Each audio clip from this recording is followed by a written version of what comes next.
Story 1. This story is titled, My Family Excluded Me from the Hawaii Christmas Party at My Sister's Request. So I kicked her and her husband out of my house where they lived rent-free and ignored my parents' phone calls. Now they are begging me. Hey guys, I've been lurking here for a while and figured it's finally my turn to vent. So I, 23 female, have always been the other sibling in my family. My older sister Carly, 28 female, has been the golden child since the day she was born. Seriously, if you could win awards for being a favorite, she'd have a shelf full of them by now.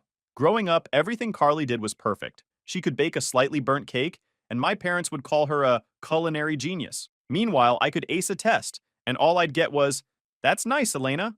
Did you hear Carly just got promoted to team captain?" To be clear, Carly isn't a terrible person, at least not all the time. She's just Carly. She walks into every room like she owns it, and my parents treat her like she does. She's smart, successful, and married to Brad, who's basically her yes man. The two of them are like the human version of a power couple Instagram account, perfect on the outside, but if you scratch the surface, you'll find a whole lot of entitlement.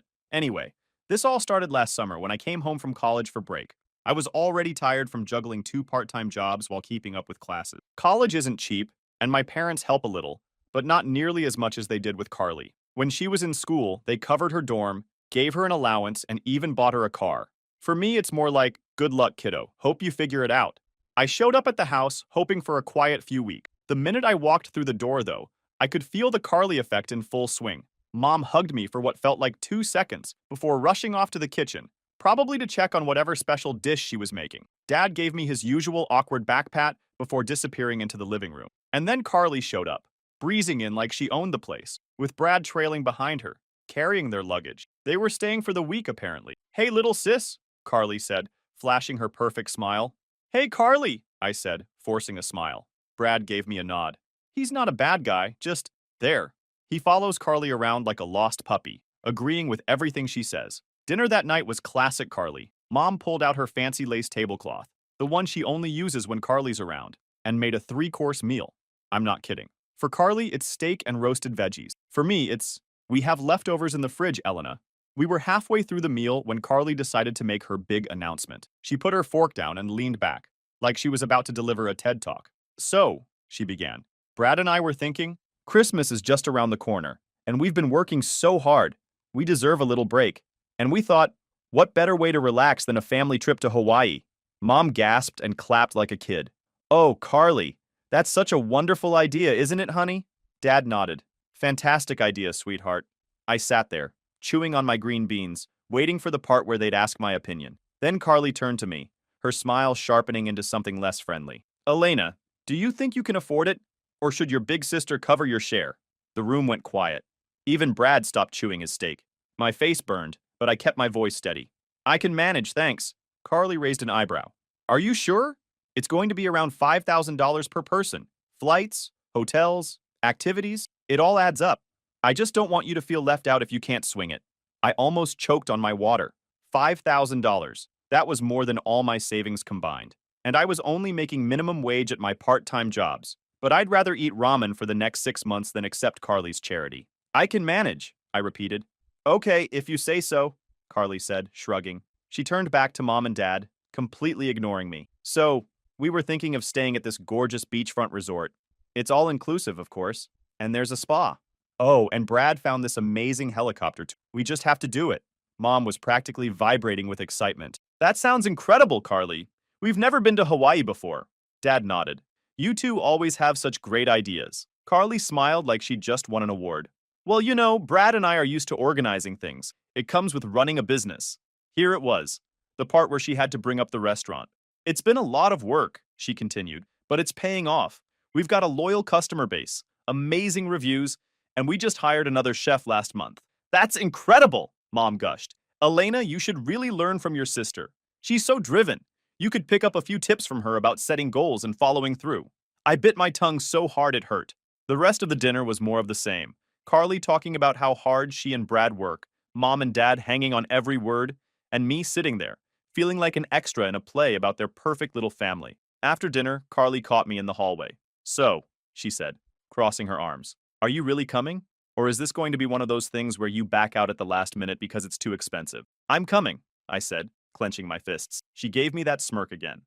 "Good. I'd hate for you to miss out. Just don't embarrass yourself, okay? I mean, it's Hawaii.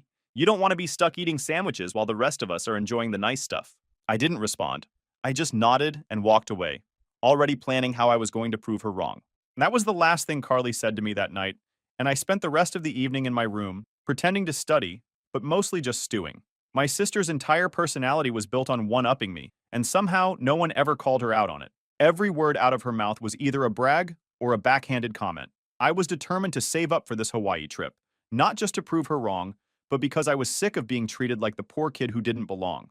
But that dinner left me feeling like I was 10 again. Nothing had changed. The same eager nods from Mom, the same proud smile on Dad's face, the same feeling of being invisible. Carly was still their golden child, just as she'd been since we were kids. 5 years between us might as well have been 50. For all the difference it made in how our parents saw us, they never said it outright, but their actions spoke volumes. Carly was the one they believed. Thank God for Grandpa Thomas. He was the only person in my family who ever made me feel like I mattered. While Carly had Mom and Dad wrapped around her finger, Grandpa treated me like I was just as important as her, maybe even more sometimes. He'd always pull me aside at family gatherings, slip me a $20 and whisper, "Don't let your sister steal all the attention, kiddo. You're special too." Let me tell you more about him. Grandpa was successful in his own right, a businessman who worked his way up from nothing. He had this big old house on Maple Street with a wraparound porch and a backyard that felt like it went on forever. It was my favorite place in the world. When I was a kid, he'd let me sit on the porch swing and listen to his stories about how he built his business or how he met Grandma. Carly liked to say the house was dated and needed a serious makeover, but to me, it was perfect. Sure, the paint was peeling in a few spots and the floors creaked, but it felt like home in a way my parents' house never did. When Grandpa passed away during my freshman year of college, it hit me hard. I was sitting in my dorm room when Mom called, her voice shaking as she said the words, "Grandpa's gone." I couldn't even respond. It felt like the floor had been ripped out from under me. The funeral was quiet and small, just the way he would have wanted. It was held on a cloudy day, the kind where it looks like the sky might break open at any second. Carly showed up in a sleek black dress that probably cost more than my laptop, clinging to Brad. Mom and Dad hovered around her, making sure she had everything she needed. Meanwhile, I sat near the back, feeling out of place even at my own grandpa's funeral. After the service, we all went to the attorney's office for the reading of the will. I wasn't expecting much. Grandpa wasn't the type to flaunt his wealth, and I figured whatever he had would go to Mom and Dad. But when the attorney started reading, I realized just how much Grandpa had thought about everything. "To my daughter Linda," the attorney began, "I leave the sum of $25,000. Mom nodded, dabbing her eyes with a tissue like she'd expected as much. "To my granddaughter Carly," the attorney continued, "I leave the sum of $150,000. Carly's eyes lit up. She turned to Brad and whispered something I couldn't hear, but it didn't take a genius to figure out she was already planning how to spend it. Then the attorney looked at me. "And to my granddaughter, Elena," he said, "I leave my house on Maple Street, including all its contents and surrounding property." The room went silent. Carly was the first to break it. "Wait, what? Elena gets the old house?" She actually laughed out loud, like it was the funniest thing she'd ever heard. "That's... wow. Okay, sure. Enjoy that, Elena. Maybe you can sell it and buy yourself something decent to wear." Mom shushed her, but she didn't really sound upset. "Carly, don't be rude," she said, even though she was smiling. I didn't say anything. I couldn't. I was too stunned. I wasn't sure how to feel about it. On one hand, I loved that house. It was the one place that had always felt safe, and knowing Grandpa had left it to me made me feel like he still believed in me, even after he was gone. But on the other hand, I was a broke college student. Houses aren't cheap to maintain, and I knew the property taxes alone would be a nightmare. Still, I thanked the attorney, took the keys, and promised myself I'd figure it out. Grandpa trusted me with this, and I wasn't going to let him down. Over the next few months, I started visiting the house whenever I could. It wasn't in the best shape. Some of the pipes needed fixing, and the roof had a small leak, but it still felt like Grandpa was there. His fishing rods were still propped up in the corner of the living room, and his favorite leather chair was exactly where he'd left it. Of course, Carly couldn't leave it alone. Every time she came over, she'd make some snide comment about how outdated the place was. "You should just sell it," she said one afternoon, sitting on the couch like she owned it. "I mean, what are you even going to do with a house like this? You can't afford to fix it up, and honestly, it's kind of a dump." I bit my tongue, like I always did around her. Then suddenly Carly wanted to stay at the house, the same one she kept mocking. The moment she said, "So, Brad and I were thinking we could stay at the house for a bit while we sort some things out with the restaurant," my stomach sank. I knew that tone. It wasn't a question. It was a statement, disguised as one. "I don't know," I started, trying to sound neutral. It's just until things settle down, Carly added quickly, flashing her perfect smile. The restaurant's been crazy, and we just need a breather. Brad, standing behind her, nodded like a backup dancer. Yeah, it's only temporary. A couple of months, Max. Before I could respond, my mom chimed in from the kitchen. Oh, Elena, don't be selfish. They've got so much on their plate. Your family. You should want to help. I felt cornered. On one hand, I didn't want them there. Sharing space with Carly is like being stuck in a competition you never signed up for. On the other hand, saying no would paint me as the villain of the family. My mom's guilt-tripping tone sealed the deal. Fine, I said, forcing a smile. You can stay. At first, it wasn't terrible. They mostly kept to themselves, and I figured they'd be out in a month or two. But weeks turned into months, and soon it was like they'd taken over the entire house. Brad filled the garage with his tools, even though he barely used them. Carly replaced Grandpa's old armchair with some overpriced monstrosity she called modern chic and started reorganizing the kitchen like it was her personal domain. The worst part? They weren't paying a single dime in rent, not a penny. When I tried to bring it up with my parents, they just brushed me off. Family helps family, Elena, my mom said, like that was supposed to erase the frustration brewing inside me. I kept telling myself it was temporary, that they'd be out soon. But deep down, I knew better. Carly always got what she wanted, and no one ever told her no, not even me. While I studied for midterms in my cramped dorm room, my sister and her husband lived rent-free in my house every time I came home for breaks. I had to ask permission to visit what was legally my own property. Let's get back to the present. Now fast forward a bit, and after that summer dinner, I started working myself to the bone to save up for the Hawaii trip Carly had so graciously included me in. Between my campus cafe job in the mornings and library shifts at night, I barely had time to breathe, let alone enjoy what little life I had. My diet consisted mostly of instant noodles and cheap granola bars, and I hadn't bought anything new in months, but I didn't care. I was determined to go on that trip, if only to prove to Carly that I wasn't the failure she seemed to think I was. By late November, I'd finally saved up enough. It wasn't easy, but seeing that $5,000 in my bank account felt like a victory. Carly called me one evening, her tone brisk, like she was doing me a favor by even picking up the phone. We need to finalize the bookings, she said. Have you got your share ready? Yeah, I said, already opening my banking app. Good. Transfer it to me tonight. I don't want to risk prices going up. I sent her the money immediately, my hands shaking slightly as I clicked confirm. Watching my account drop back down to double digits was nerve-wracking, but it was worth it. I was finally going to Hawaii to treat myself. December 23rd rolled around, and the house was buzzing with excitement. Well, Carly and Mom were buzzing. I was mostly just trying to keep up. Carly kept talking about all the activities she had planned. The dinner cruises, the snorkeling trips, the spa days. She even picked out matching outfits for the family photos we'd apparently be taking. The night before we were supposed to leave, I packed my suitcase with a mix of excitement and relief. After everything I'd been through, I finally felt like I'd earned this trip. But the next morning, things started to feel off. Mom and Dad were unusually quiet, avoiding eye contact whenever I walked into the room. Carly and Brad were acting normal, but in that overly casual way people do when they're hiding something. I tried to shake it off, chalking it up to pre-trip jitters. At breakfast, Carly cleared her throat, and the room went silent. So, before we head out, we need to talk, she said, her tone serious but with a hint of fake sympathy. I set my fork down, already feeling uneasy. Okay. About what? Carly glanced at Brad, who nodded like they'd rehearsed this. The restaurant.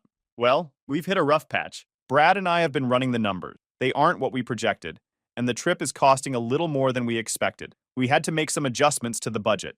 I was so confused, and the whole vibe shifted. What kind of adjustments? I asked. Well, Carly said, drawing the word out like she was trying to soften the blow. We've decided it's best if you don't come with us. Your contribution is helping cover the rest of our costs. I stared at her, waiting for her to laugh. But she wasn't joking. What? I finally managed to say. Carly sighed, like this was hard for her. It's nothing personal, Elena. It's just that Brad and I never had a proper honeymoon, and this trip is really important for us. You understand, right? Wait, I said, my voice shaking. I already paid my share. I worked double shifts for months to save up for this.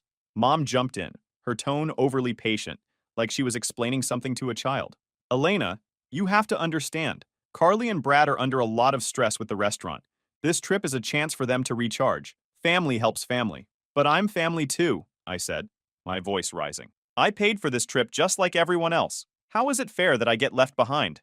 Dad avoided my gaze, staring down at his coffee mug like it held all the answers. Carly, meanwhile, just shrugged. Life isn't always fair, Elaine. Besides, someone needs to stay back and watch the house. That was it. That was their big justification for stealing my money and kicking me off the trip.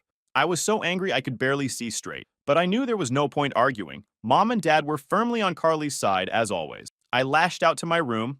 I spent the rest of the day there, listening to the sound of suitcases being zipped and last-minute plans being made. No one came to check on me, not even Mom. By the time evening rolled around, I'd made my decision. The next morning, I woke up early and joined them on the porch as they loaded their luggage into the taxi. Carly was in high spirits, chatting about the resort's amenities and all the Instagram-worthy moments she had planned. Brad was his usual silent self, nodding along as he loaded the bags. "Don't forget to water the plants," Mom said as she climbed into the taxi, "and check the mail every day." Carly leaned out the window, flashing me a smile that was anything but friendly. "We'll send you pictures so you don't feel too left out." She laughed and walked past me. I waved and smiled, playing my part perfectly. "Have a great trip," I called out as the taxi pulled away. As soon as they turned the corner, I dropped the act.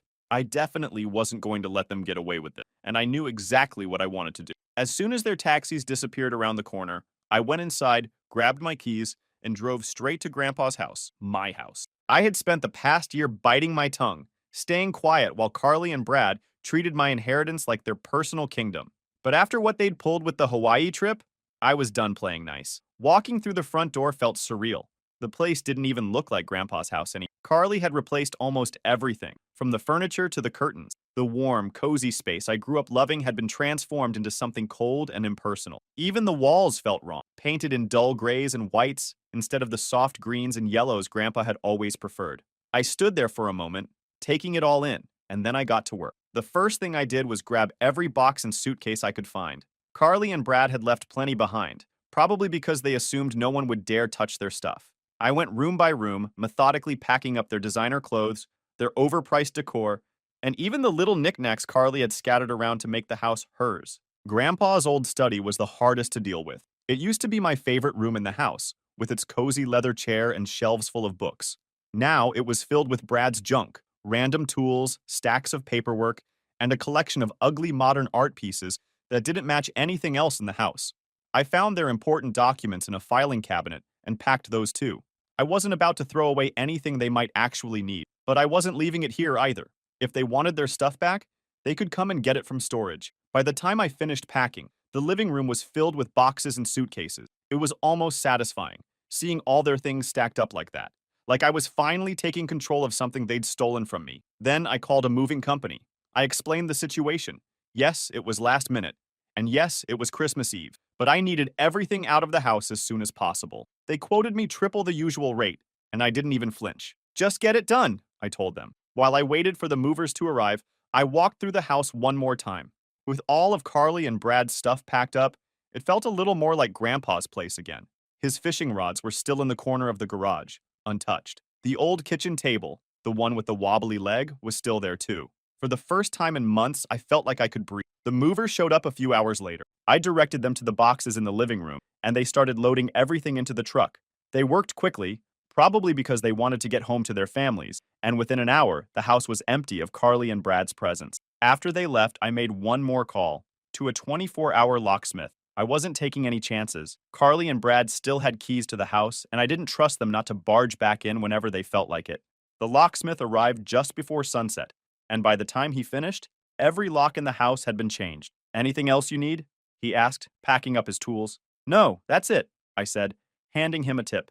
"Thanks for coming out on such short notice." He nodded and left, and I stood there in the doorway, staring out at the quiet street. For the first time in what felt like forever, the house was mine again. That night, I made myself a simple dinner and sat at the old kitchen table. It wasn't glamorous, but it felt right.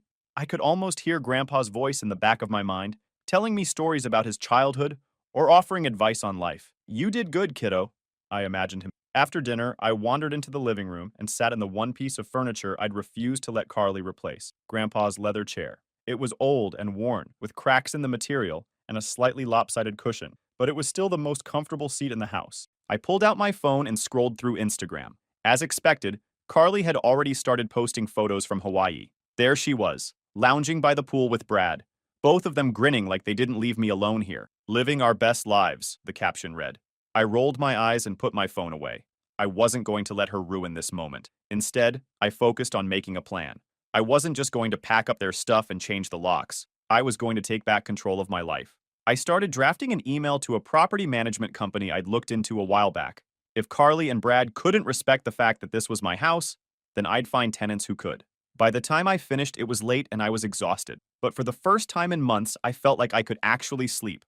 I went upstairs to my old room, the one place Carly hadn't bothered to touch, and collapsed onto the bed. The glow-in-the-dark stars Grandpa and I had stuck to the ceiling years ago were still there, faint but comforting. As I drifted off, I couldn't help but feel a sense of satisfaction. For once, I wasn't letting Carly walk all over me. This was my house, my inheritance, and my life, and I was finally taking it back. I couldn't wait to see their reaction when they came back, and I was ready for whatever they decided to throw my way, because this time, I'd had enough. And as expected, the day after Christmas, my phone started buzzing nonstop. At first, it was just a couple of texts from Mom, asking me to call her. Then, there was one from Dad, which is rare because he usually lets Mom handle everything. Finally, Carly chimed in with a string of messages that went from annoyed to outright furious. I ignored them all, but when the calls started coming in, rapid fire, Mom, Carly, Mom again, then Dad, I knew I couldn't avoid it much longer. I sighed, put my coffee down, and answered the next call. What the hell is going on? Carly's voice exploded through the speaker before I could even say hello. Why are all of our things in storage? And why don't our keys work? I held the phone away from my ear, letting her rant for a solid minute before cutting in. Because it's my house, I said even, and you've overstayed your welcome. Your house? Carly scoffed. Are you serious right now? Do you have any idea how inconvenient this is? Brad and I have been planning this trip for months, and now we come back to this? Inconvenient? I said, my voice rising despite myself. You want to talk about inconveniences? Let's talk about how you stole my money, excluded me from the trip I paid for, and left me here to babysit a house you treated like garbage. How's that for inconvenient? There was a pause, just long enough for me to think I'd actually gotten through to her. Then Carly laughed, a short, sharp sound that made my blood boil. You're being so dramatic, she said. It's not like you were actually going to enjoy the trip anyway. You've never been the adventurous type, Elena. We were doing you a favor. A favor? I repeated, barely able to keep my voice steady. Yeah, Carly said, like it was obvious. And now you're acting like a spoiled brat because we used the money for something important. Family helps family, remember? Funny how that only seems to apply when it benefits you, I shot back. But sure, Carly, keep telling yourself that you're the victim here. Before she could respond, I hung up. Then my mom called. I considered letting it go to voicemail, but I knew she wouldn't stop until I answered. Elena, she said, her voice sharp and accusatory. What were you thinking? Throwing Carly and Brad out like that? They're family. Are they? I asked, unable to hide the bitterness in my tone. Because they sure didn't act like family when they stole my money, the one I worked hard to earn, and left me behind. Don't be ridiculous, Mom said. They didn't steal anything. They needed help, and you were in a position to provide it. You should be proud of that. Proud, I repeated, laughing without humor. You want me to be proud of being treated like a doormat? Mom sighed, the way she always did when she thought I was being unreasonable. Elena, you're blowing this way out of proportion. Carly and Brad are going through a tough time, and you're making it worse by kicking them out of the house. Where are they supposed to go? I don't care. It's not my problem, I said flatly. But it's not my problem anymore. Of course it's your problem, Mom snapped. You're being selfish, Elena. I didn't raise you to be like this. Selfish? I said, my voice rising again. You want to talk about selfish? How about the fact that Carly and Brad lived in my house rent-free for months, trashed the place, and then turned around and stole $5,000 from me? Or how about the fact that you and Dad let it happen and didn't say a word? If anyone here is selfish, it's obviously you. Shut up, Mom said, her tone icy. I'm not going to argue with you anymore. Fix this, Elena. Now. Before I could respond, she hung up. For the rest of the day, my phone kept buzzing with messages and calls. Mom, Dad, Carly, even Brad chimed in with a passive-aggressive text about family loyalty. I ignored them all. By the time evening rolled around, I was exhausted, not physically, but emotionally. I sat on the couch, staring at my phone as it buzzed for what felt like the 100th time that day. Finally, I picked it up and sent a single message to the family group chat. I'm not fixing anything. The house is mine and I've made my decision. If you want to talk about loyalty, maybe start by looking in the mirror. Then, I put my phone on silent, set it on the table, and walked away. I felt the satisfaction of standing for myself and defending what's actually mine. After a week, my phone, which had been buzzing nonstop for hours, now sat still on the coffee table. No more calls, no more messages. It was almost eerie, but also freeing. For the first time in a long time, I wasn't letting my family's drama dictate my life. They could call me selfish or ungrateful all they wanted, but I knew the truth. I wasn't the villain in this story. The next morning, I got an email from the property management company I'd contacted a few days earlier. They'd reviewed the house and had already started lining up potential tenants. Seeing their response felt like a small victory. Carly and Brad may have treated my inheritance like a free vacation home, but I wasn't going to let them ruin it forever. By the time New Year's rolled around, the house was officially listed as available for rent. The company assured me they'd handle everything: background checks, maintenance requests, even collecting rent. All I had to do was sit back and let them do their job. Meanwhile, Carly and Brad had officially moved back in with my parents. I heard about it through the family grapevine, mostly from my cousin Jessica, who's never been great at keeping secrets. "They're staying in your old room," Jessica said during one of our weekly calls. "Carly's already complaining about the lack of closet space, and Brad keeps hogging the TV in the living room. Your mom's losing her mind." I couldn't help but laugh.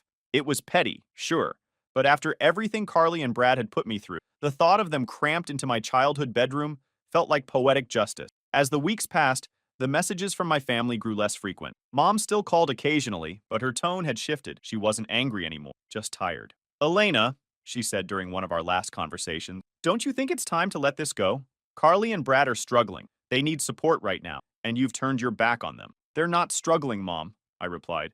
"They're just facing the consequences of their actions for once. There's a difference." Mom sighed. "I just wish you could see things from their perspective." "I did," I said, "for years, and all it got me was an empty bank account and a house full of their junk. I'm done bending over backward to make everyone else happy. It's time I start thinking about myself for a change." Mom didn't have much to say after that. By mid-February, the house was officially rented out to a young couple with a baby on the way. They loved the place, especially the backyard, and promised to take good care of it. Knowing the house was in good hands was a huge relief. With the rent covering the property taxes and then some, I finally had some breathing room financially. For the first time in years, I didn't feel like I was drowning.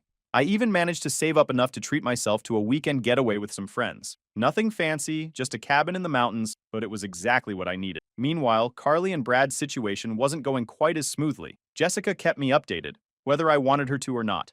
"They're driving your parents insane," she said during one call. "Carly's always complaining about how unfair you were, and Brad just sits there agreeing with her. I think your dad's about to snap."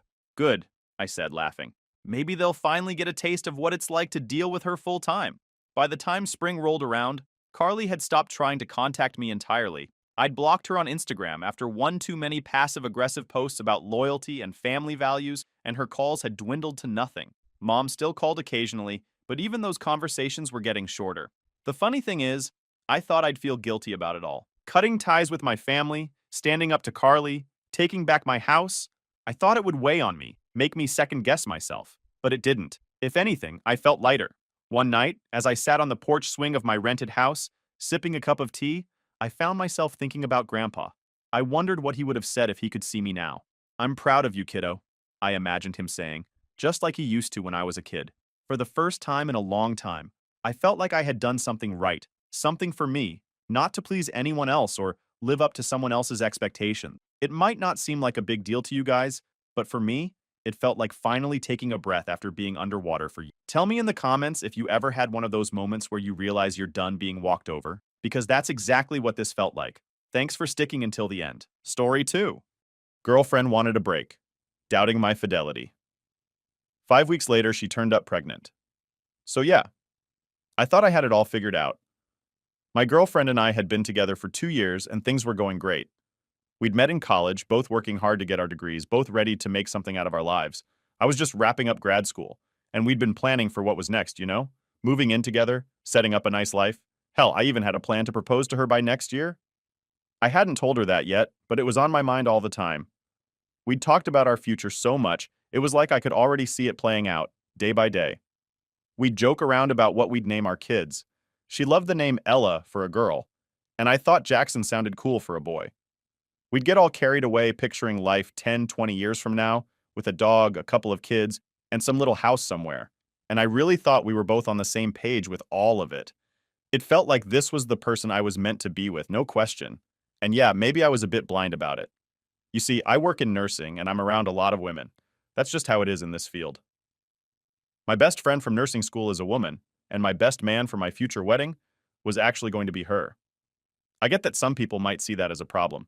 So I made it clear to my girlfriend early on that these friendships were just friendships, nothing more. I didn't want there to be any jealousy or weirdness hanging over us. and for a long time she seemed cool with it. Or at least I thought she was. Now looking back, maybe there were signs I missed. But at the time, it seemed like everything was smooth. We'd talk about anything and everything. But around New Year's, she got a bit weird. We were at a friend's party, and she'd had a few drinks. Out of nowhere, she brought up that she didn't really like two of my friends in particular. Now I wasn't expecting that at all. She'd always been fine with my friends before, so hearing her say she had a problem with these two kind of threw me. I asked her why, and she just mumbled something about feeling like I might have had a thing with them before we started dating. It's wild to me because I never gave her any reason to think that. I tried to reassure her right there at the party, but she just kept giving me this look like she didn't believe me. It felt strange and honestly a bit insulting. Like here I was, pouring my heart out to her, making all these plans for our future, and she was suddenly convinced I was lying about my friends? The next day, when we were both sober, I brought it up again. I wanted to know where this was coming from because I'd never been anything but honest with her.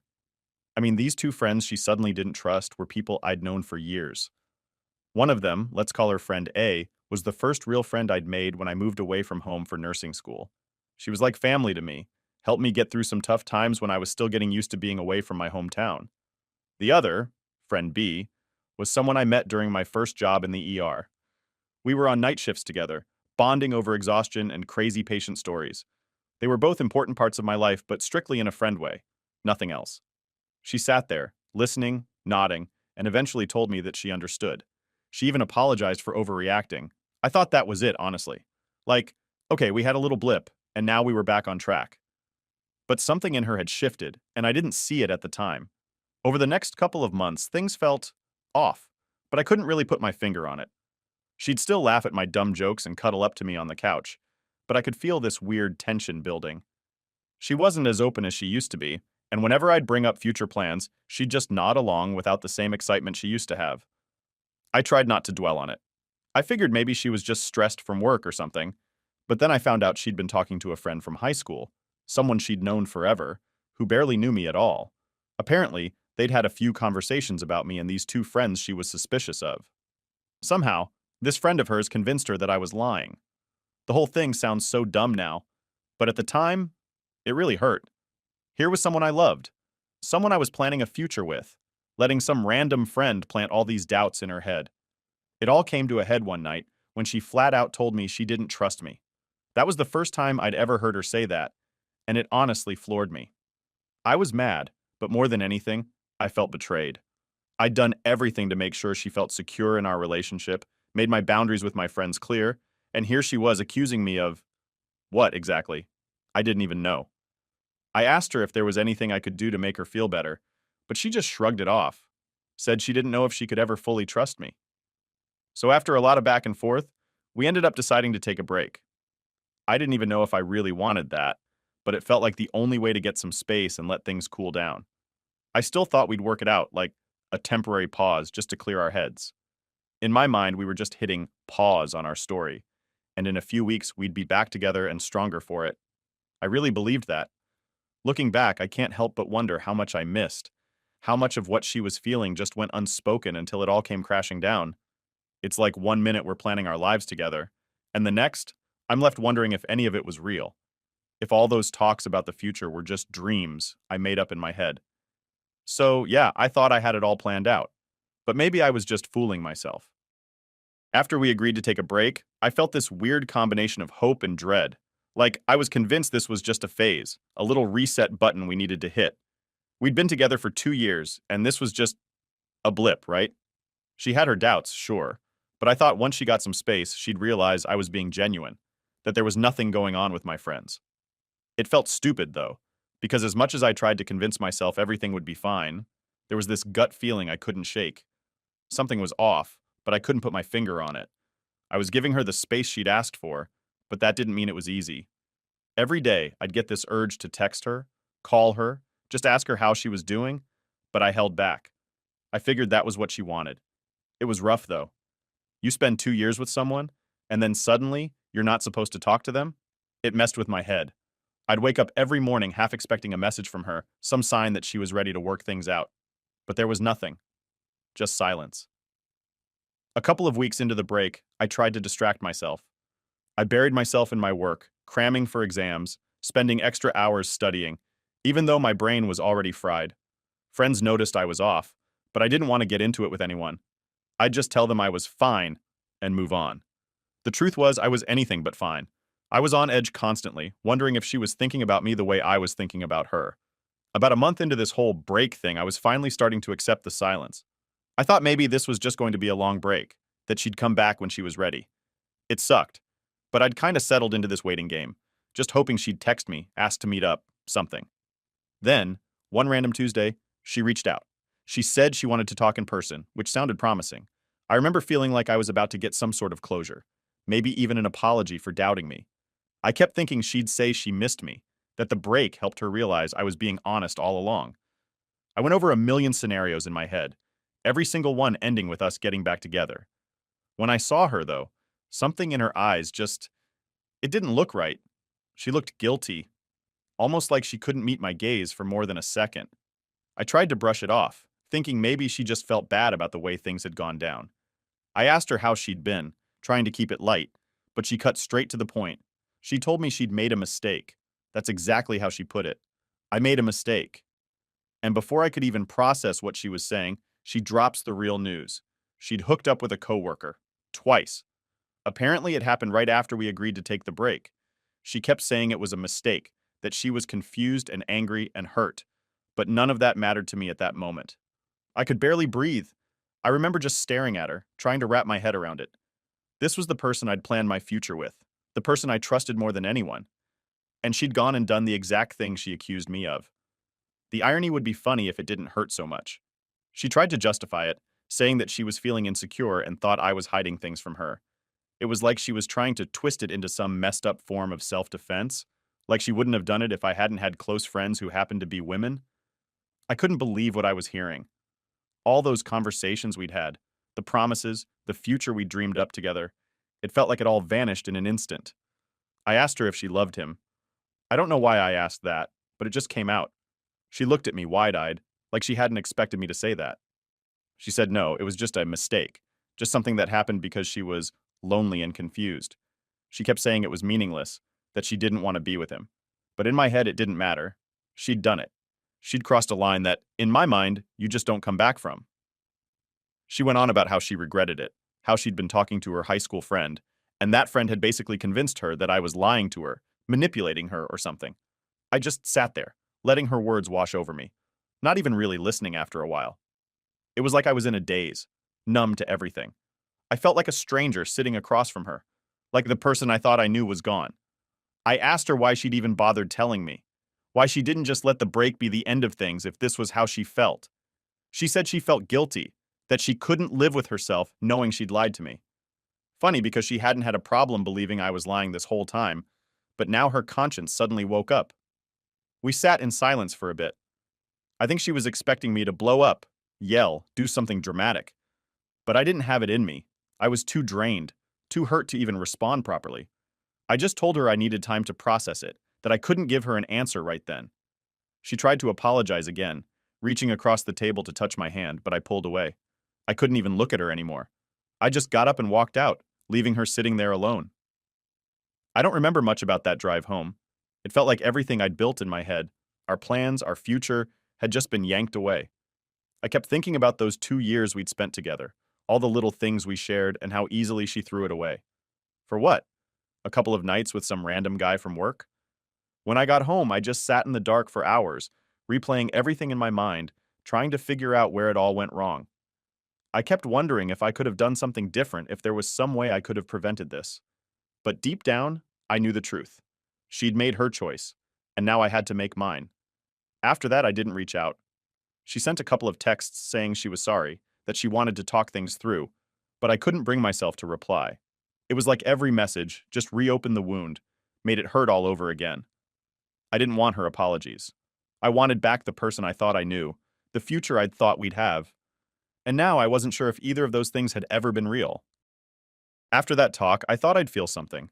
Closure, anger, whatever. But it was more like this numbness just settled over me. My brain wouldn't process it fully, almost like it was in shock.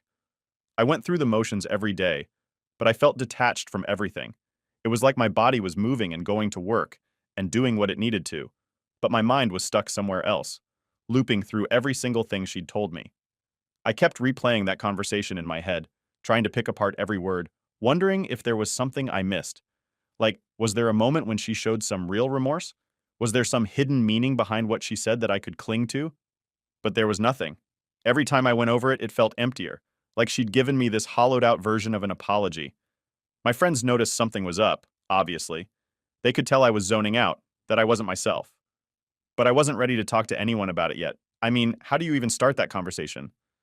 Hey, yeah, my girlfriend cheated on me with her coworker during our break because she thought I was lying about my friends. Just saying it out loud would make it feel even more real. So I just kept it all bottled up, told everyone I was fine, and hoped they'd leave it alone. Nights were the worst. I'd lie there in bed, staring at the ceiling, and my brain wouldn't shut up. All these thoughts just circling around, mostly questions that I'd never get answers to. Like, did she ever really trust me? Was she always waiting for a chance to cheat? Or did I somehow push her into this without realizing it? I started doubting myself, wondering if maybe I'd done something wrong, even though I knew deep down that this wasn't on me.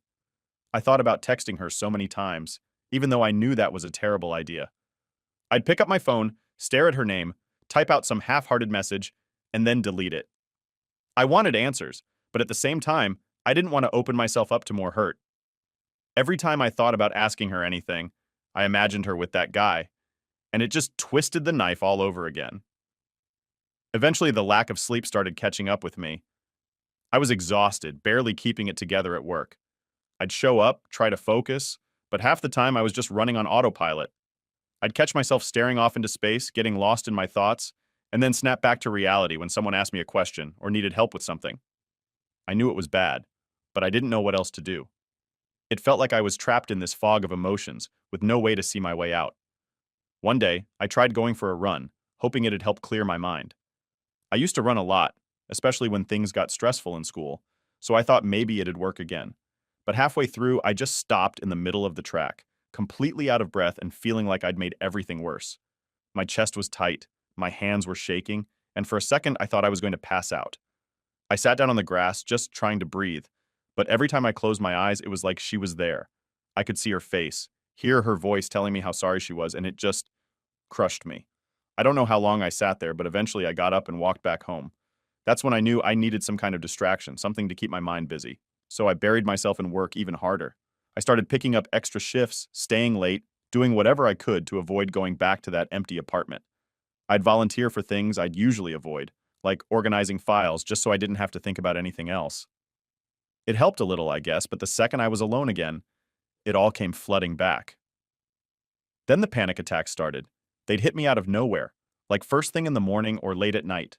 I'd wake up feeling like I couldn't breathe, my heart racing, my hands sweating. I'd have to sit on the edge of my bed, take deep breaths, just trying to get a grip. The worst part was that it felt like it wasn't even my life anymore. I was this shell of a person, just trying to get through the day without falling apart. The people around me kept asking if I was okay. My friends would check in, ask if I wanted to hang out or go to a movie, but I'd always say no. I couldn't bring myself to be around anyone, let alone pretend like everything was fine. I didn't want to drag anyone else into this mess, so I just shut myself off, hoping the numbness would eventually fade. But instead of fading, it started turning into this deep, aching sadness. I'd think about our memories together, the trips we took, the nights we spent laughing, all those late-night talks about our future, and it felt like each memory was tainted now. It was like I couldn't even look back on the good times without feeling that sharp sting of betrayal. One night, after another sleepless stretch, I found myself looking through our old photos. I don't know why I did it. Maybe I just wanted to remember what things were like before all this happened. But it backfired. Seeing her smiling, all those moments where I thought we were happy, just reminded me of everything I'd lost. I ended up deleting most of them, like that would somehow help me forget. But it didn't. I couldn't get rid of the memories that easily. At this point, I knew I needed to do something, anything, to break this cycle. But I didn't know where to start. Therapy crossed my mind, but I was hesitant. It felt like admitting defeat, like saying I couldn't handle this on my own. But as each day passed, I was starting to realize that maybe I couldn't handle it. Not without some kind of support, at least. The worst part was the loneliness. Not just being alone, but feeling like nobody really understood what I was going through. I'd see other couples around me, people laughing and holding hands, and it was like a knife twisting in my chest. I'd been that guy just a few months ago, the one with his whole future planned out, and now I was this mess of a person who didn't even know how to get through the next hour, let alone the next week. Looking back, it feels like she took more than just our relationship when she cheated. She took my peace of mind, my ability to trust, maybe even my sense of who I was. And trying to rebuild all that alone was harder than I'd ever imagined. Every day felt like a battle, just trying to stay afloat in this sea of anger and sadness. But I kept going, because what else was there to do? I couldn't let her destroy me completely. So that was my life, surviving one day at a time, hoping that eventually the pain would start to fade. I hit rock bottom pretty soon after that. The endless nights of barely sleeping, feeling like a stranger in my own life, the panic attacks, it was all piling up, like I was carrying around a weight I couldn't shake off. I knew I needed a way out of this, but every step forward felt impossible, like I was stuck in quicksand. There were days I'd get up, stare at myself in the mirror, and barely recognize the person looking back. I looked drained, worn out. It was like I was watching myself fall apart in slow motion. One of the worst moments came when I got news that a friend's mom had passed away. She'd been kind to me growing up, and I couldn't not go to the funeral, so I got dressed up, drove to the funeral home, and braced myself to see a bunch of people from back home. At first, I thought I was handling it okay, standing in line, making small talk with people I hadn't seen in years. But then I stepped inside, saw her family, saw the casket, and it hit me like a ton of bricks. Out of nowhere, I started feeling dizzy.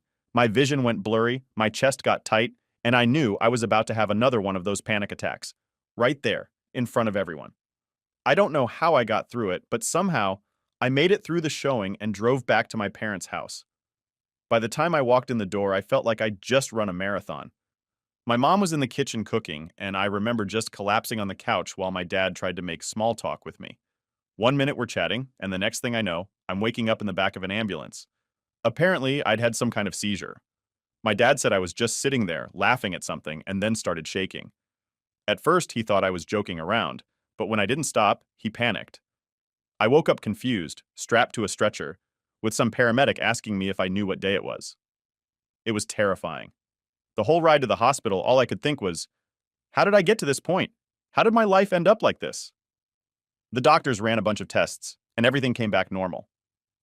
I sat there in that cold hospital room, numb, as a neurologist explained to me that I was likely dealing with PTSD symptoms from the breakup and everything that happened.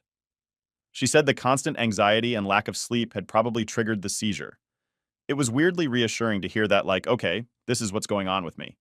But it also hit me that I couldn't keep pretending I was fine. When I finally got home, I knew I had to make some changes. I was done letting her take up space in my head. I deleted her number, unfollowed her on every app, and even threw out anything that reminded me of her. It felt weirdly good, like cleaning out a room I hadn't set foot in for ages. But I still had to deal with the rest of my life. All those feelings I'd been trying to bury, all the memories that wouldn't leave me alone. So I decided to open up finally. I called up a couple of close friends and told them everything. Talking about it made me realize how much I'd kept bottled up. One of my friends, Dave, just listened the whole time, nodding, not judging.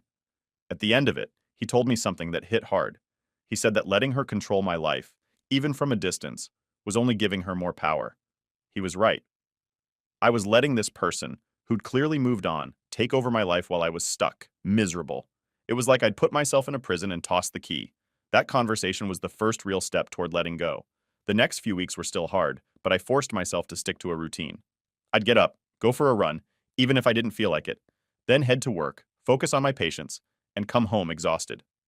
I knew I couldn't just shut myself off forever, so I started reconnecting with people I'd avoided, saying yes to grabbing coffee or going for a walk. Each day felt a tiny bit lighter, like I was slowly clawing my way out of that dark place. Then one night, something just clicked. I was out for a run, listening to music, letting my thoughts drift, and I realized I hadn't thought about her once the entire day. It sounds small, but it was huge for me. It felt like proof that I could move on, that I didn't have to stay trapped in this endless loop of hurt and regret.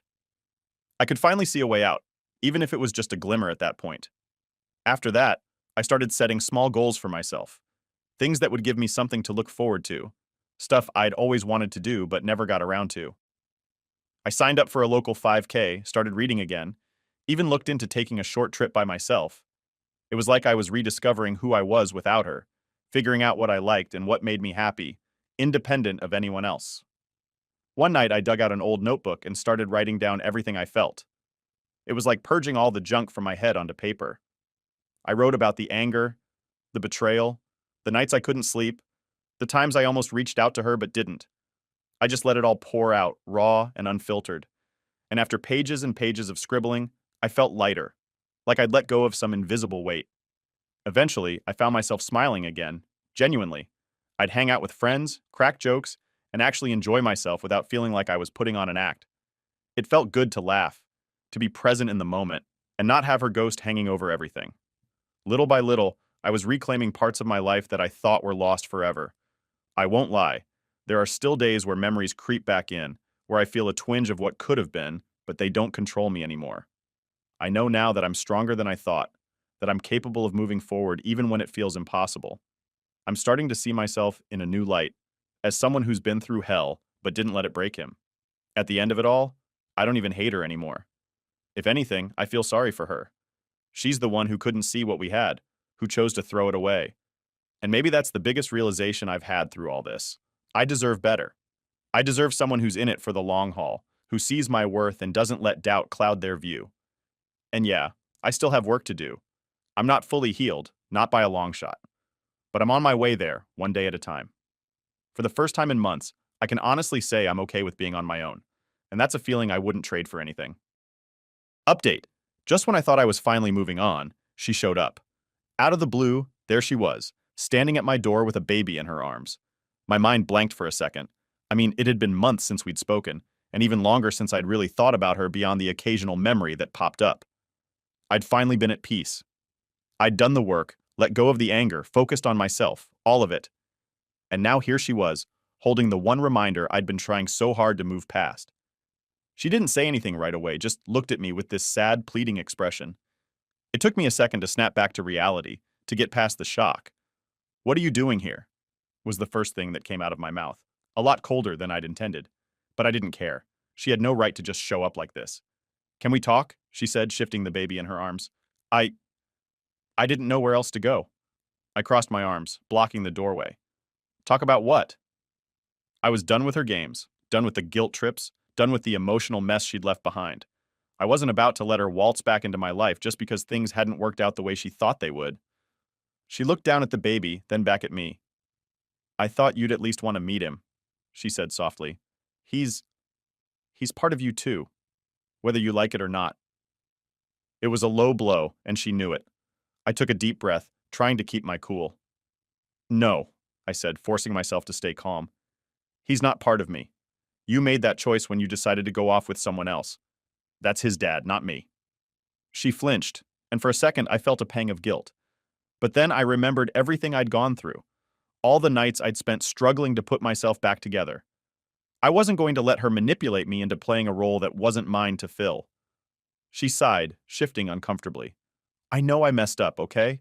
I've been dealing with that every single day, but he doesn't have anyone else." Her voice cracked a little, and she looked at me, eyes full of this desperation that honestly made me feel a little sick. "Where's his dad?" I asked bluntly. I wanted to hear her say it, to admit that whatever she thought she had with this guy clearly hadn't worked out. She hesitated, and I knew I'd hit a nerve. He left," she mumbled, barely audible. "He didn't want anything to do with us." There it was, the big truth. She'd thought she could play both sides, use me as the fallback option if her little mistake didn't work out. And now that she was left holding the pieces, she wanted me to pick them up. I could feel my anger rising, but I forced myself to keep it together. "So, let me get this straight," I said slowly. "You cheated on me, had a baby with this guy, and now that he's out of the picture, you want me to step in and be the dad? Just because you're alone?" Her face fell, and she looked down at the baby again, as if hoping he'd somehow soften me up. "I'm not saying it like that," she whispered. "But he deserves a family, a real family. And I thought, maybe we could start over, for his sake." I almost laughed, not out of humor, but out of disbelief. She actually thought she could just show up, say a few lines about starting over, and I'd just forget everything. It was like she didn't even realize how much damage she'd done. "I don't think you get it," I said, trying to keep my voice steady. "I've moved on. I spent months putting myself back together after what you did. I'm not the same guy I was back then, and I'm definitely not interested in playing happy family with someone who destroyed my trust. But it's different now," she insisted, her voice breaking a bit. We could be different. I know you'd be a great dad. You always talked about wanting kids, a family. Yeah, I interrupted, with someone who actually respected me. Someone who didn't cheat and lie and then show up months later, expecting me to just forget all of it because they need help. I took a step back, opening the door wider. I think it's time for you to leave. She looked stunned, like she genuinely hadn't expected me to say no. Please, she said, her voice shaking. I don't know what else to do. I'm alone. That's not my problem, I replied firmly. You made your choice. You chose him over me, and now you're dealing with the consequences. I'm not here to clean up your mess.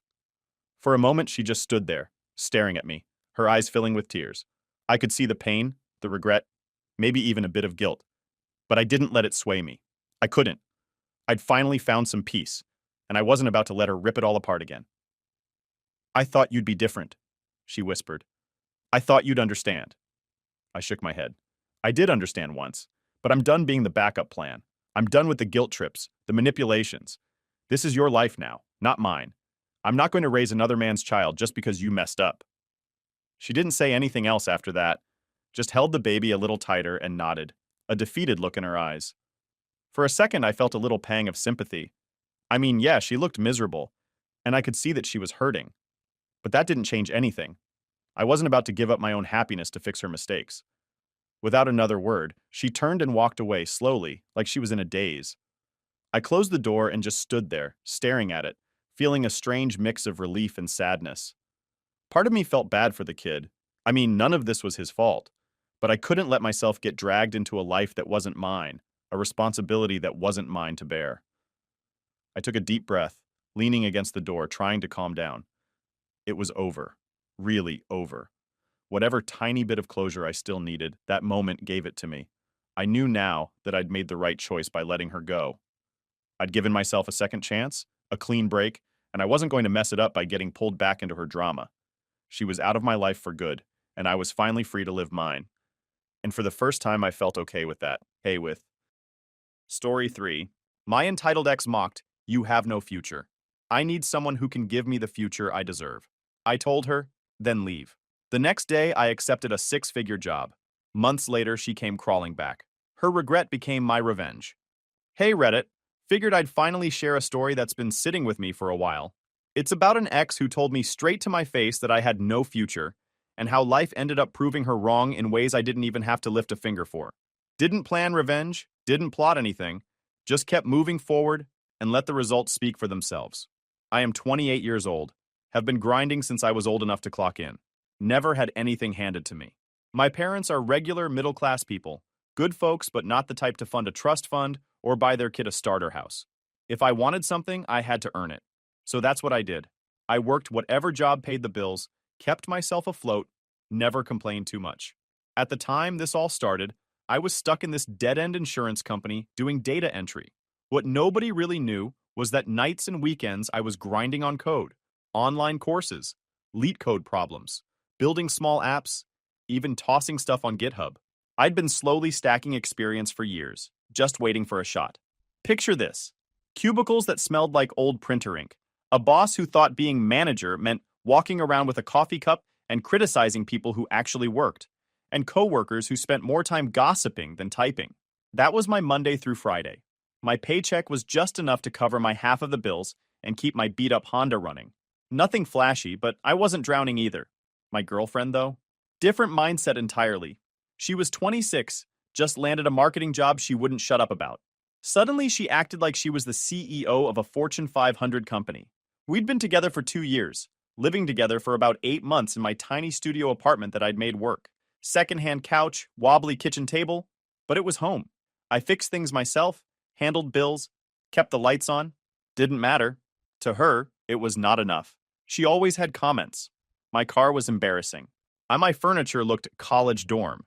She'd joke about how her coworker's boyfriend drove a new SUV, like that was the bar now. I didn't mind playful teasing, but hers had an edge to it, like she really believed I was dragging her down.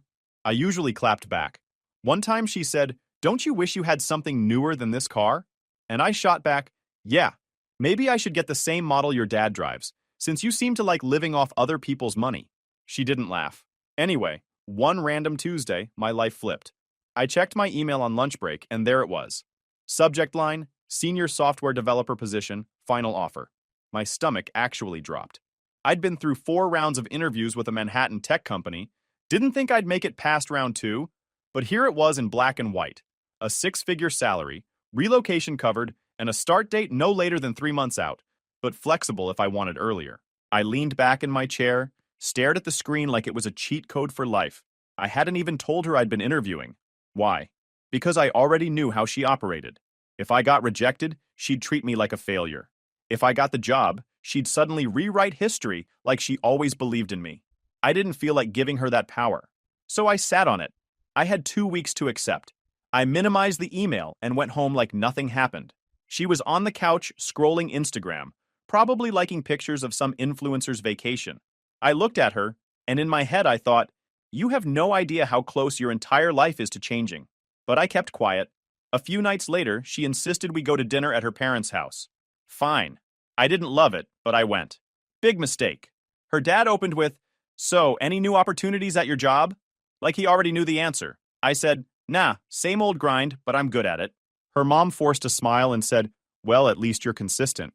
Then the conversation turned into a highlight reel of her career. New office, new clients, potential growth. They even joked about how they might need to help us upgrade our furniture soon. She laughed along. Laughed. Like it was hilarious that I was sitting there being treated like the underachieving son-in-law.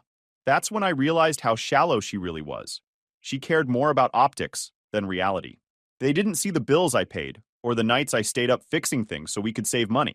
They just saw low status versus high status. I didn't bite back hard in that moment. Figured my ace card was too good to waste. But I did lean back, smile, and say, "Good thing furniture doesn't define a relationship.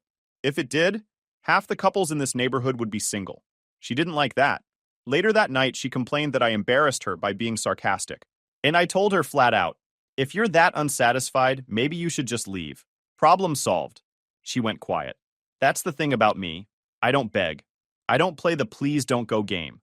You either value me now or you don't deserve me later. So while she was whining about optics, I had an email in my pocket offering me a new life in New York. 6 figures. Apartment allowance. A career I actually wanted. She thought she was dating a guy stuck in neutral. In reality, I was idling with my foot on the gas, just waiting for the green light. That night, lying in bed, I stared at the ceiling and decided, I'm not telling her yet. If she can't see my worth without a paycheck attached, she doesn't deserve to be there when it finally hits my account. And man, that decision set the stage for everything that came after. From the outside, nothing really changed right away. I still dragged myself to that cubicle farm every morning, still drove the same Honda with the squeaky brakes, still came home to the same small apartment. But inside, I had this calm confidence. Like a guy who knows he's holding pocket aces while everyone else thinks he's bluffing. Meanwhile, she was on a different frequency altogether. Her marketing job had her feeling like she was suddenly the main character of life. She'd come home and brag about her boss asking for her creative input, or how a client complimented her outfit. I clapped when it was worth clapping, but she always wanted me to act like she just cured cancer. Then came the nitpicks. My car again. My couch again. One night she stared at my old TV like it was an insult to her existence. "Do you realize most people our age have a smart TV by now?" she asked. I didn't even look up from my laptop. "Yeah, and most people our age are also drowning in debt. Want me to keep going?" She rolled her eyes. She hated that I didn't get defensive. She wanted me to grovel. Instead, I gave her sarcasm every time. She'd say, "We should think about buying a house soon." And I'd go, "Yeah, let's slap 20% down on a place right next to your dream co-worker's boyfriend. Should I put it on my Monopoly money card?" She'd huff and change the subject. But here's the thing. You can only dodge for so long. The big fight came on a Tuesday in March, right after I got home from work. I walked in, still in my jacket, and she was pacing the kitchen like she'd been waiting all day to blow up. She started with small talk about her day, then it morphed into her coworker's boyfriend.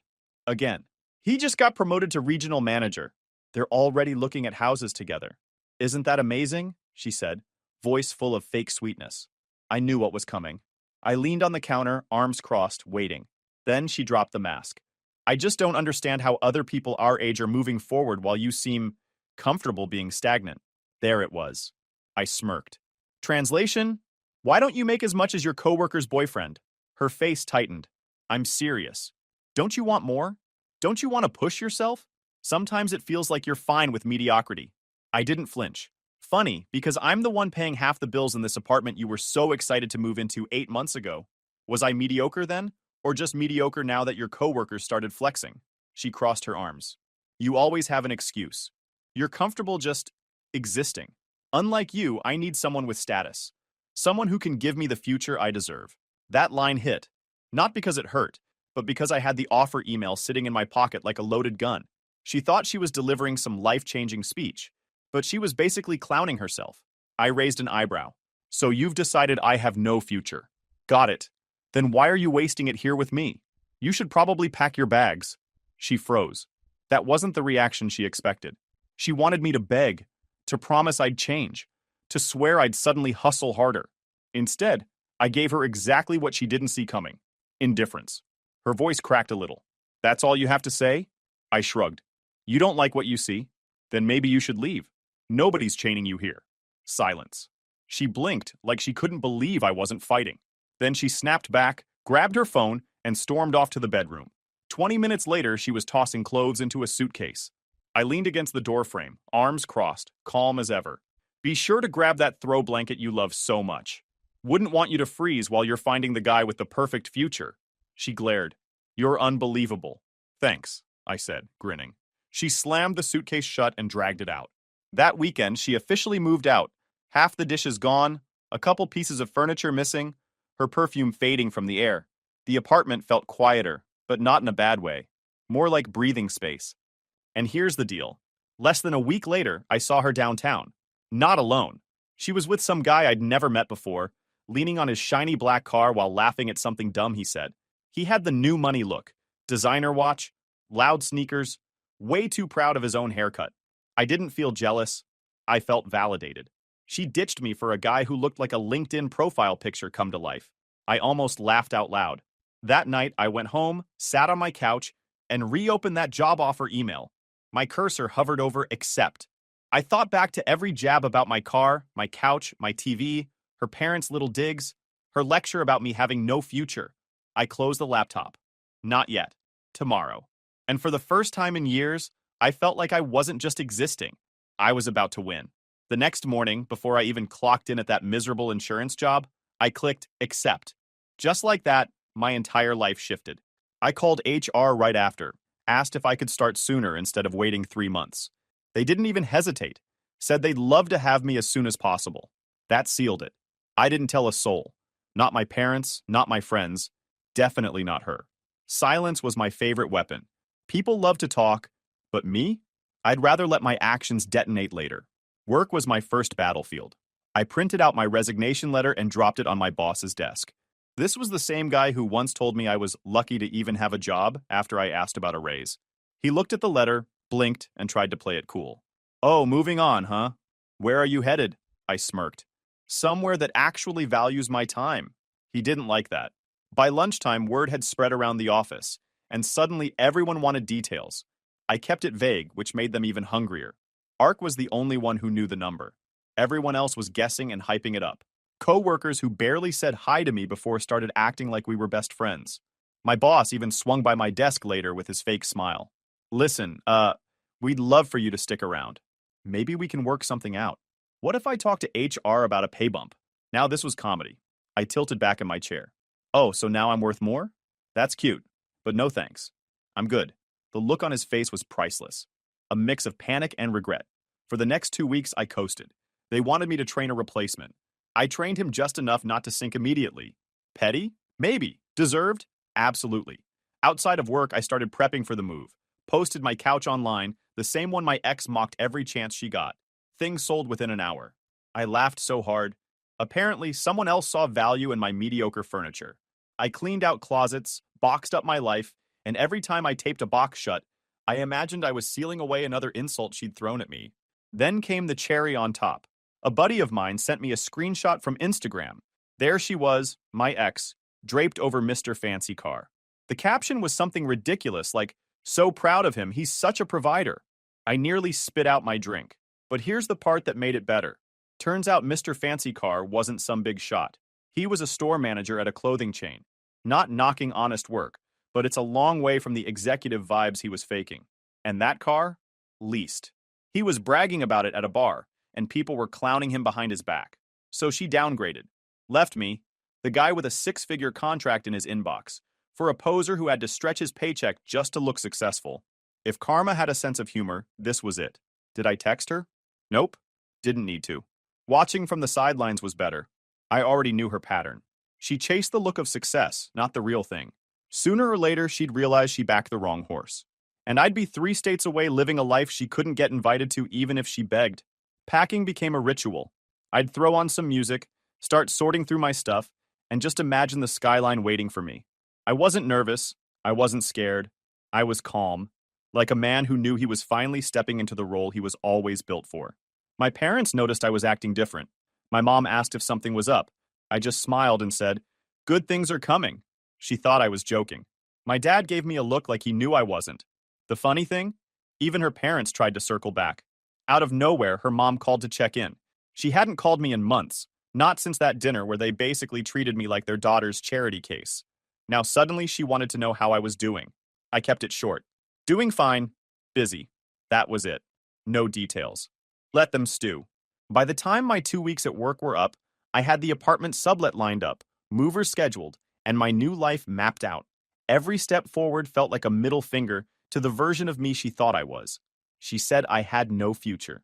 Meanwhile, my future was already booked, signed, and paid for. The best part? Nobody knew yet. I wasn't broadcasting, wasn't flexing. I was building in silence, and the reveal was coming. And oh, when it hit, it was going to shake her little world. I wasn't planning some dramatic reveal. My style is more let life do the talking. But apparently, life had other plans. One of my co-workers, Mark, got the bright idea to throw me a farewell party.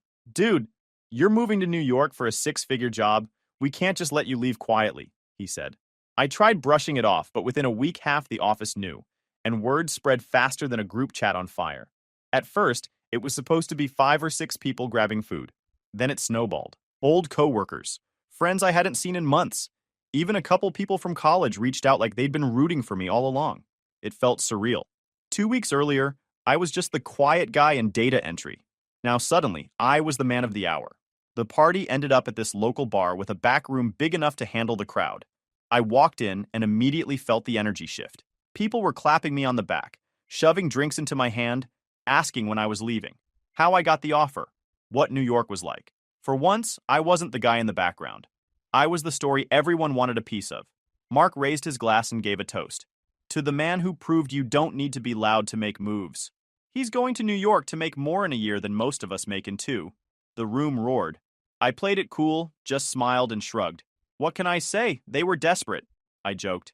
People laughed, but I could see the respect in their eyes. The kind that doesn't fade when the punchline is over. The best part? Her best friend showed up. I didn't invite her, but she was part of the circle, so it made sense. When she saw me, her jaw practically hit the floor. She hugged me a little too tight and said, "So, you're the secret big shot, huh?" She didn't mention that. I grinned. Yeah, guess I must have slipped her mind. She laughed nervously, but I knew what was coming. By the time she got home, my ex was going to have the whole story. Pictures were being taken left and right. Group photos, selfies, candids. People were tagging me, captioning it like I was some hometown hero. Proud of you, man. Next stop, Manhattan. My notifications were buzzing nonstop. At one point, a girl I hadn't talked to since college walked up and said, "Honestly, I always knew you'd make it big." I almost choked on my drink. This was the same girl who once ignored me at a house party because I didn't dress the part. And now she wanted to rewrite history. It wasn't just her. A couple guys who never gave me the time of day were suddenly asking for career advice. "How'd you do it, bro? What's your secret?" My secret? Years of grinding while they laughed, and an ex who underestimated me so badly, it pushed me to level up. But I just smiled and said, right place, right time. By midnight, the photos were everywhere. People were commenting, sharing, congratulating. My feed looked like a highlight reel. I didn't care about clout, but I knew who would.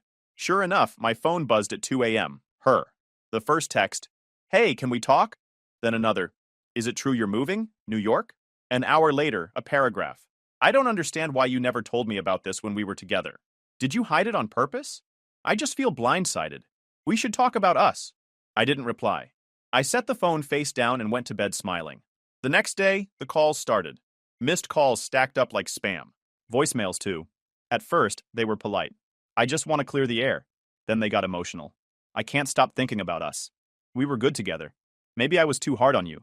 By the third day, they turned frantic. So what, you just moved to New York and forget me? After everything we had? You can't even give me 5 minutes to talk? I listened to every single one, then deleted them. Not out of cruelty, but because I knew nothing good would come from responding. She wasn't reaching out because she suddenly rediscovered her love for me. She was reaching out because her whole no future narrative had just blown up in her face. And the thing is, I didn't even need to say a word. The photos, the posts, the party, they did all the talking for me. She dumped me for being mediocre. Now her friends were congratulating me for leveling up, while she was stuck on the outside looking in. It was the cleanest revenge I never had to plan. By the time moving day rolled around, I was on autopilot. Boxes taped, movers hauling furniture, lease paperwork done, my car stuffed with whatever I didn't trust strangers to carry. The place that once felt like our future was now just another stop I'd outgrown. I was pacing back from a last walkthrough when I saw her. She was standing at the end of the driveway like some badly timed ghost. Nervous, arms crossed, chewing her lip. She looked smaller than I remembered, less sure. The confident girl who once stood in this kitchen and declared I had no future was gone. This version looked like she wasn't sure she had one of her own. I stopped and stared. Didn't wave, didn't break the silence. If she wanted to speak, she could start. Hey, she said finally. Can we talk? I checked my watch. You've got about 5 minutes before that truck pulls out. Make it worth my time. She flinched but stepped forward. Then she launched into her speech like she'd been rehearsing it for weeks. I'm sorry for how things ended. I was stressed. I didn't mean everything I said. I projected my fears onto you. I should have believed in you. I know I was wrong. I cut her off with a laugh.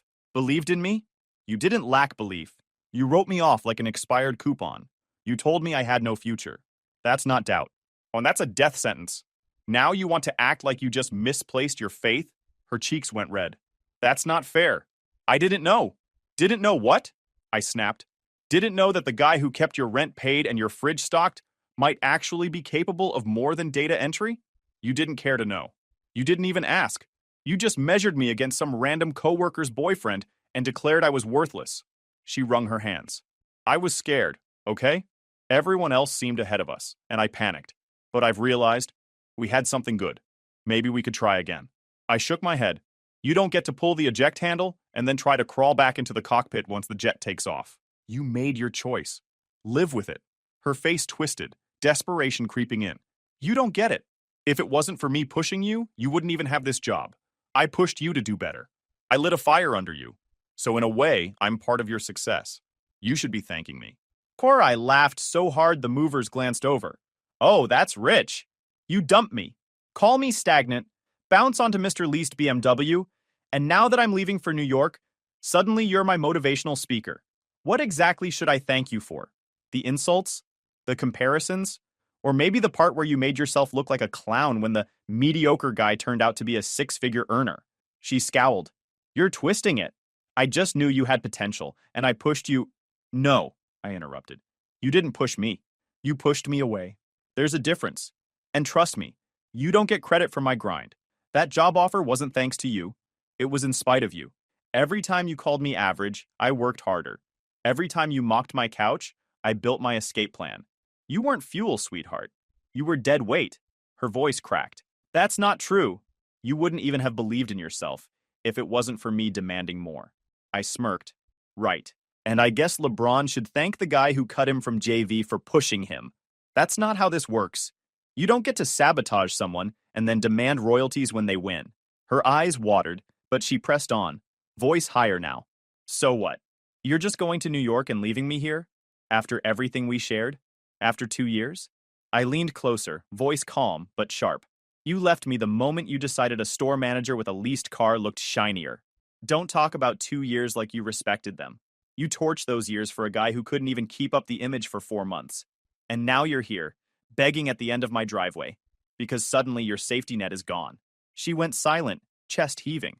Then, almost whispering, So you're really done with me? I grinned. Done? I was done the second you said I had no future. The only reason I even let you finish your little speech just now is because I had time to kill before the movers closed the truck. Her lip trembled. Maybe we could try again in New York. You don't have to stay here. I could come with you. It'd be different. I cut her off again. Yeah, it'll be different.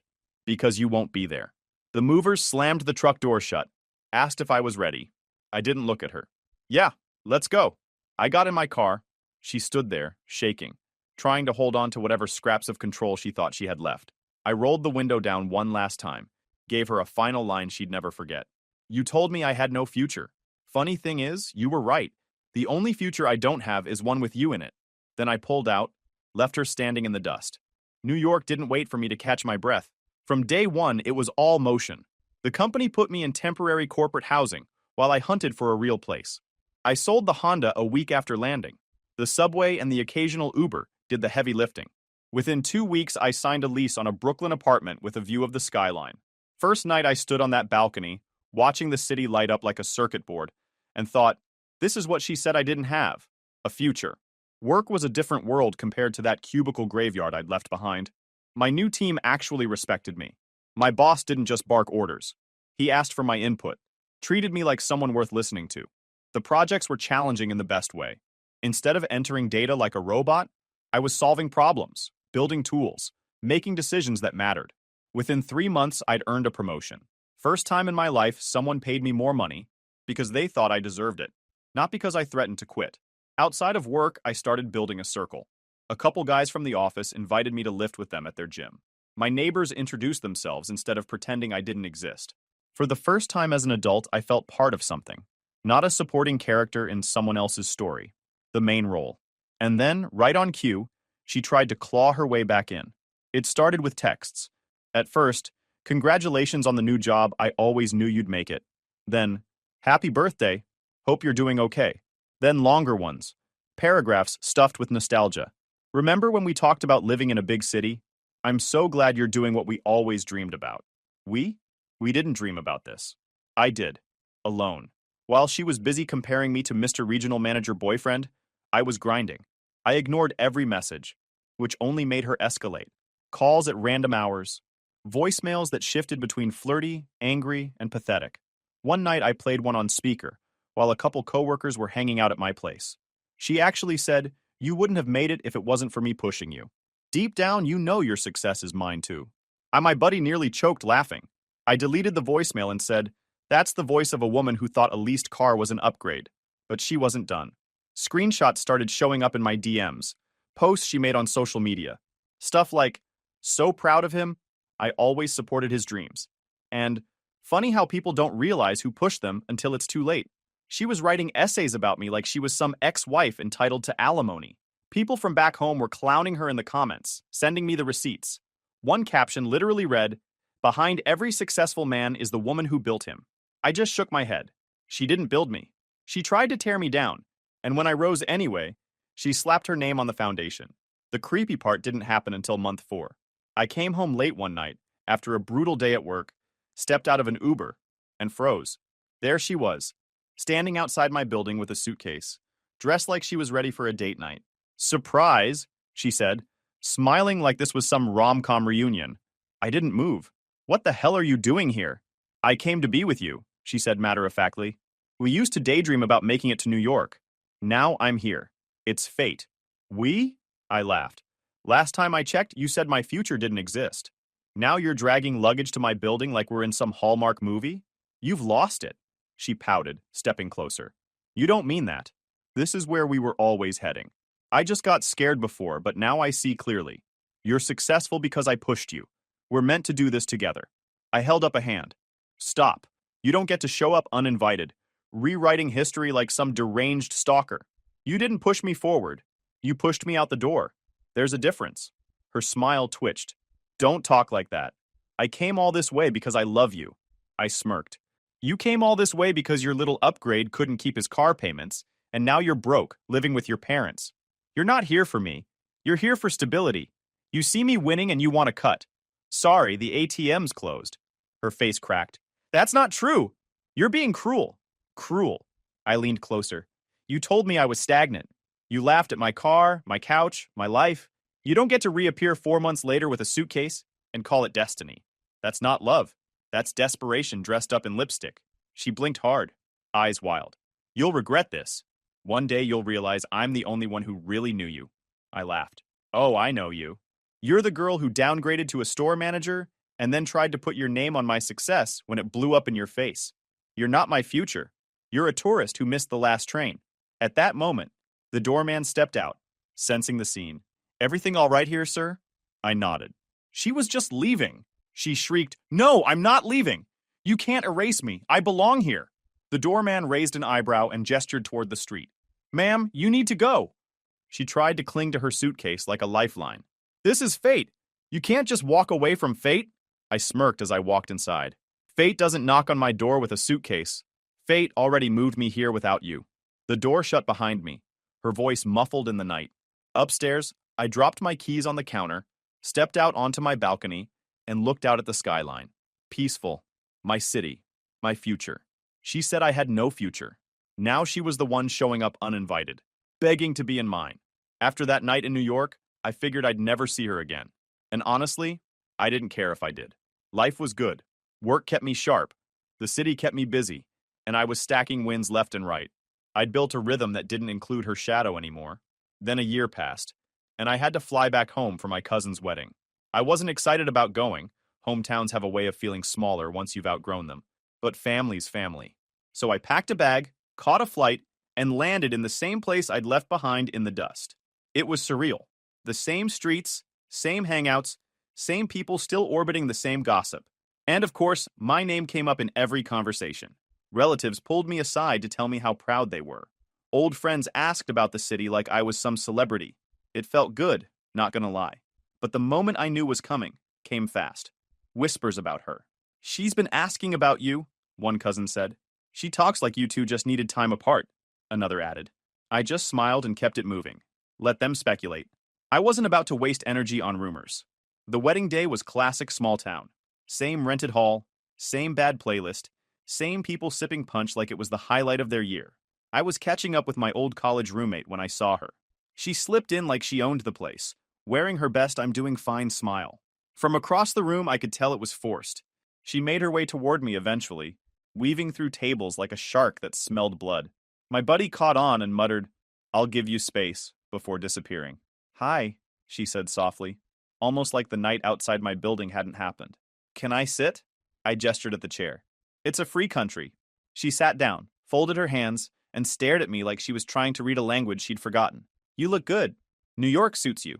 Yeah, I said flatly. It does. She tried again. I've been working a new job. Not as exciting as yours, obviously, but stable. I'm getting back on track. I nodded once. Good for you. Her smile wavered. I saw pictures of you online.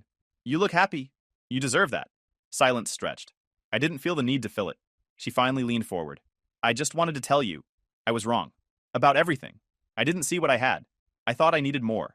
And I ended up with less. I regret it. I leaned back, arms crossed. That's nice. But let's be clear. You don't regret losing me. You regret losing the perks. You regret misjudging the bet. There's a difference. Her eyes watered, but I kept going. When you walked away, I didn't chase. That should have told you everything. You weren't worth fighting for. Not then. Not now. She shook her head. I know I messed up, but can't we at least be friends? We had history. I laughed. Friends? You think I want to swap memes with the same girl who told me I had no future? No thanks. I'd rather have fewer friends and zero anchors. Her face crumbled. You don't mean that. I mean every word. Look around. I gestured to the hall. You're sitting here clinging to the past while I'm flying in from a city you couldn't survive a week in. That's not an insult. It's just reality. You're stuck in rewind. I'm on fast forward. She sat there frozen. No comeback. No defense. Finally, she whispered, I hope one day you'll forgive me. I stood up, straightened my jacket. There's nothing to forgive. You made your choice, and I made mine. This is me living with it. I walked away, left her sitting there while the DJ switched to another cheesy love song. People glanced, whispered, but I didn't care. That was the last real conversation I'd ever have with her. Back in New York the next night, I dropped my bag on the floor of my apartment and stepped onto the balcony. The skyline stretched out, alive and endless. My life, my future. Sometimes the best revenge isn't screaming or plotting. It's silence. It's success. It's leaving someone to choke on the dust you kicked up when you left. She said I had no future. Funny how my future turned out brighter than anything she'll ever stand under again. Story 4. My parents doted on my golden brother and let him do this to me till I ran away. 7 years later, they reached out, wanting my help. Hey everyone! Before we jump into today's video, I need your help. We've noticed the channel is losing some traction, and subscribing is one of the best ways you can support us. It's quick, free, and it helps us keep bringing you awesome content. Your support means the world. Let's keep this channel growing together. Thanks so much. Now let's start the video. All right, Reddit. His is a 13-year ride through family dysfunction and abuse. It's about how my psychopath older brother destroyed my teenage years, how my parents enabled him, and how they showed their true colors when my uncle got sick. Then how karma delivered the perfect payback when they least expected it. I'll, 24 male, paint you a picture of what growing up in my house was actually like. My older brother, 27 male, Ian was basically a 6'3" sociopath with a football scholarship and zero conscience. 3 years older, built like he could deadlift a Honda Civic, and had this dead-eyed predator stare that made prison guards nervous. Kid was legitimately unhinged, but everyone thought he was the next Aaron Rodgers. The abuse wasn't random sibling rivalry. Ian had turned torturing me into an art form. Take what happened with Jessica Martinez, this girl I'd been crushing on since middle school. Spent months working up the courage to ask her to homecoming. Ian found out and decided this was prime entertainment. Dude waited until lunch period when the cafeteria was packed, then walked up to Jessica's table. "Hey, Jessica," he said loud enough for half the school to hear. "My little brother's been stalking you for months, but he's too much of a coward to ask you out himself. How about you go with a real man instead?" Jessica said yes immediately. Who wouldn't want to go with the star quarterback? Ian made sure I was watching when he asked her, maintaining eye contact like he was marking territory. Then he dumped her 2 days before the dance and told everyone she was practice for his little brother's leftovers. The story spread through school, how Ian had to ask out girls for his pathetic little brother who couldn't handle rejection. Or take what happened when I finally made junior varsity basketball as a sophomore. I'd been practicing shots in our driveway for 2 years, finally had decent form, and coach thought I had potential. Made the team on a Tuesday. Thursday morning, coach pulled me aside and said there had been complications. Ian had convinced him that having both brothers on teams would create favoritism issues. Got cut before playing a single game while Ian played varsity and waved at me during timeouts with this sick grin. The psychological warfare was next level. When I trained for months for this local 5K race, running every morning before school and tracking my times, Ian showed up race day in running gear. For the entire 3.1 miles, Ian ran right beside me providing commentary. "You always breathe like that when you run? Dad's gonna be embarrassed if you collapse." Final stretch comes, and Ian sprints past me like I'm standing still, arms raised in victory. Spent the next month telling everyone how he had to slow down to not embarrass his little brother too badly. The absolute worst was what Ian did to my confidence with girls. Like Amy Chen, this girl in my AP physics class, who seemed to like talking to me about robotics. We'd been study partners for weeks when Ian showed up to our session uninvited. Spent the entire time telling embarrassing stories about me. How I used to wet the bed until I was 12. How I'd never actually kissed a girl. Amy went from interested to completely uncomfortable. Never spoke to me again outside of class requirements. The physical abuse was constant and calculated. Ian had studied exactly how to inflict maximum pain without leaving evidence that would get him in trouble with coaches or college scouts. Gut punches that left me dry heaving but no visible bruising. Joint locks that made me see stars but didn't damage anything permanently. Wrestling moves that were just excuses to grind my face into carpet or slam me into walls. His favorite was this thing he called motivation sessions down in the basement during his workout routine. He'd corner me while lifting, use me as a practice dummy, all while delivering psychological beatdowns. "You know why Dad introduces me as his son, but introduces you as Ian's little brother," he'd say while grinding my face into the workout mat. "Because you're not worth claiming." My parents saw all of this happening and treated it like natural selection in action. "Ian's toughing you up," Mom would say when I complained about getting my lunch money stolen daily. "Boys need to learn hierarchy early or they'll never succeed." Dad was even worse, actively encouraging Ian's behavior as leadership development. "Good job keeping him motivated," he'd tell Ian, after particularly brutal sessions. Real leaders know how to push their team to be better. The favoritism was so extreme, it felt like living in a parallel universe. Ian got a brand new truck at 16. I got told to earn what you want when I asked for $5 for the bus. Ian could throw parties that destroyed half the house and get thanked for being social and building networks. I got grounded for leaving a glass in the sink. When Ian's grades started slipping junior year, they hired private tutors and blamed his teachers for not understanding athlete schedules. When I maintained a 3.8 GPA while working weekends, they said it should be higher, and maybe I needed to focus more on school instead of those computer hobbies. The double standard was insane. Ian got suspended for putting some kid in the hospital during football practice. Really just Ian losing his temper and going psycho. And they hired lawyers and threatened to sue everyone involved. When I got jumped by 3 seniors for being Ian's weird little brother and came home with a black eye and split lip, they spent 20 minutes asking what I'd done to bring it on myself. The message was crystal clear. Ian was the investment. I was the mistake they had to tolerate until I turned 18 and became someone else's problem. The only person in my entire extended family who treated me like I mattered was Uncle Caleb, my dad's younger brother. Dude was everything my father wasn't. Successful without stepping on people, confident without being cruel, and actually interested in what I had to say instead of constantly comparing me to Ian. Caleb owned a construction company that he'd built from nothing after getting out of the army, specialized in custom homes, had a crew of guys who'd been with him for years, and lived in this incredible house he'd designed himself. Caleb started having me over every other weekend, teaching me construction and mechanics in his workshop. The guy had every tool you could imagine. For a kid who loved building things, it was paradise. More importantly, it was somewhere Ian wasn't allowed to follow me. My parents had tried to make these visits about both boys, but Caleb shut that down immediately. That's where I learned real skills: wiring, framing, rebuilding engines, welding, power tools. Caleb treated me like a junior partner, explaining why we did things certain ways and letting me make mistakes without screaming at me. That's also where I met Alex, Caleb's business partner's son, who was dealing with his own family pressure. Alex's dad was this successful surgeon who expected his kid to follow the same path, but Alex wanted to be an engineer and design things instead of cutting people open. We bonded immediately over being the disappointing sons who didn't fit our family's predetermined molds. Alex was this skinny kid with thick glasses who could rebuild a carburetor blindfolded and explain how computer processors worked, but his dad saw him as a failure because he didn't want to spend his life in operating rooms. My old man thinks engineering is just applied mediocrity. Alex told me one weekend while we were installing a new sound system in Caleb's truck. Says anyone who's smart enough to be an engineer should be smart enough to be a doctor instead. Alex became the brother I should have had. We'd work on projects together, cover for each other when family drama hit, and most importantly, he treated me like an equal instead of Ian's defective younger model. Your brother's a piece of shit, Alex told me one day while we were troubleshooting a computer. But you're gonna be something special. You've got that thing where you see how stuff works.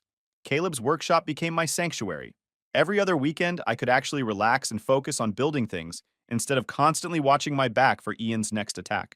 You've got natural mechanical intelligence, Caleb told me after I'd figured out why his table saw was vibrating and fixed it by adjusting the belt tension.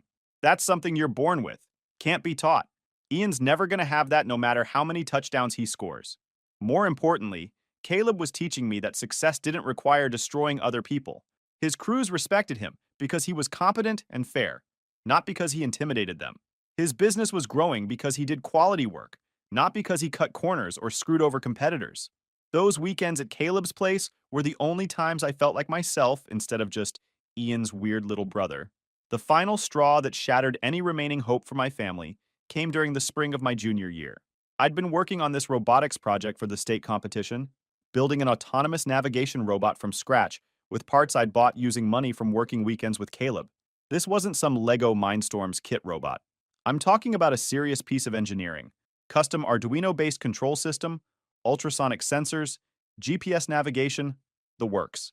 Spent months designing the chassis, programming the navigation algorithms, fine-tuning the sensor array. It was legitimately impressive work that had actual scholarship potential. The robot could navigate complex obstacle courses, map unknown environments, and execute precise movement patterns. I'd programmed it to respond to voice commands, avoid moving obstacles, and even return to its starting position from anywhere in a mapped area. This was college-level robotics engineering that I'd taught myself through online tutorials and trial and error. Caleb was incredibly proud of the work I'd done. "This is professional-grade stuff," he'd tell his contractor friends who came by to see it. "Kids got engineering talent that most college graduates don't have."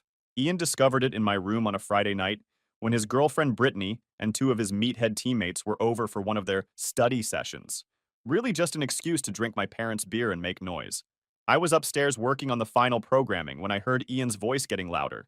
Yo, come check this out, Ian called to his friends. Little bro's been building robots in his spare time. Pretty nerdy stuff, but actually kinda cool. I came downstairs to find them clustered around my workbench, Ian holding my robot like he'd just discovered it. The casual way he was handling months of precision work made my stomach drop. Careful with that, I said, trying to keep my voice steady. It's for state competition next week. Relax, little bro, Ian said with that predatory grin. I'm not gonna break your toy. Just showing my friends what you've been working on. But something in his expression had shifted. I could see the wheels turning. That familiar look he got when he was about to destroy something I cared about. Actually, this is pretty impressive work, Ian continued, his voice taking on that fake enthusiasm that always meant trouble. Brittany, you're good with Instagram, right? This would make a sick post. Check out this robot I built for state competition. Ian, no, I said, panic creeping into my voice. That's not yours. You can't just what? Ian's voice went cold, that dead-eyed psycho look taking over. Can't be proud of my family's achievements? Can't share cool stuff with my friends? His teammates were snickering, sensing the shift in energy. Brittany had her phone out, already filming Ian posing with my robot, like he was some kind of tech genius. This is months of work, I said, desperation making my voice crack. It's my only shot at a decent scholarship. Please just put it down. You know what? You're absolutely right, Ian said. This is your work, your months of effort. You should definitely have it back. The moment hung in the air like a held breath. I knew what was coming but couldn't stop it. Ian spiked my robot on the hardwood floor like he was celebrating the winning touchdown of his career. Months of precision engineering exploding into dozens of pieces, circuit boards cracking, sensors scattering across the floor. But he wasn't done. Ian started stomping on the wreckage with his boots, grinding delicate components into the hardwood while maintaining eye contact with me. His friends were filming the whole thing, laughing and cheering like they were watching prime entertainment. Oops, Ian said with mock concern. Guess your little toy wasn't as tough as you thought. Maybe next time build something that can handle the real world. Something in my brain just snapped. All those years of taking his abuse, all those times I'd backed down and let him win, all the humiliation and psychological torture, it all exploded out of me at once. I charged at him without thinking, which was exactly what Ian wanted. He caught me mid-tackle like I was a practice dummy and introduced my face to the wall hard enough to crack the drywall. Then he grabbed me by the throat and started systematically working me over while his audience cheered and filmed. This is what happens when you forget your place, he said between punches. This is what you get for thinking you matter in my house. When the beating was over, I was curled up on the floor with my own blood covering my nose while Ian stood over me. Clean this mess up, he told me, gesturing to the robot wreckage. And next time, remember who's in charge around here. His friends were high-fiving him like he'd just won the Super Bowl. When my parents rushed in after hearing the commotion, they saw me bleeding on the floor surrounded by destroyed electronics, and their first instinct was damage control for Ian's reputation. What did you do to embarrass your brother in front of his friends? Mom demanded, not even checking if I needed medical attention. Why can't you just leave him alone when he has company over? Dad was even worse.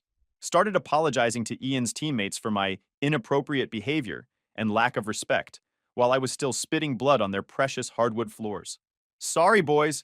Little brother doesn't understand boundaries yet. Ian's friends were eating it up, talking about how cool my parents were, and how Ian was lucky to have family that understood him. My mother was nodding along, actually thanking Ian for keeping me in line, and apologizing to Brittany for having to witness my tantrum. They made me clean up the robot pieces while I was still bleeding, then sent me to my room to think about what I'd done. Ian and his friends got to stay downstairs, and were treated to pizza and praise for handling the situation maturely. That night, lying in bed with cracked ribs and a face that looked like abstract art, I could hear them laughing about it downstairs. My own parents, joking with Ian's friends about how I'd learned my lesson and probably wouldn't act up again anytime soon. They were proud of what had happened. They thought it was good parenting. That's when I called Uncle Caleb. Pack everything important, Caleb said without hesitation. I'll be there in 30 minutes. Don't let them talk you out of this. Caleb showed up in his pickup truck, took one look at my face, and his expression went from concerned to absolutely murderous. He walked me to his truck without saying a word to my parents, who were watching from the window, but didn't have the courage to come outside and face him. Jesus Christ, Caleb said once we were driving away. How long has this been going on? I told him everything. Not just the robot incident, but years of systematic abuse, psychological torture, and parental enabling.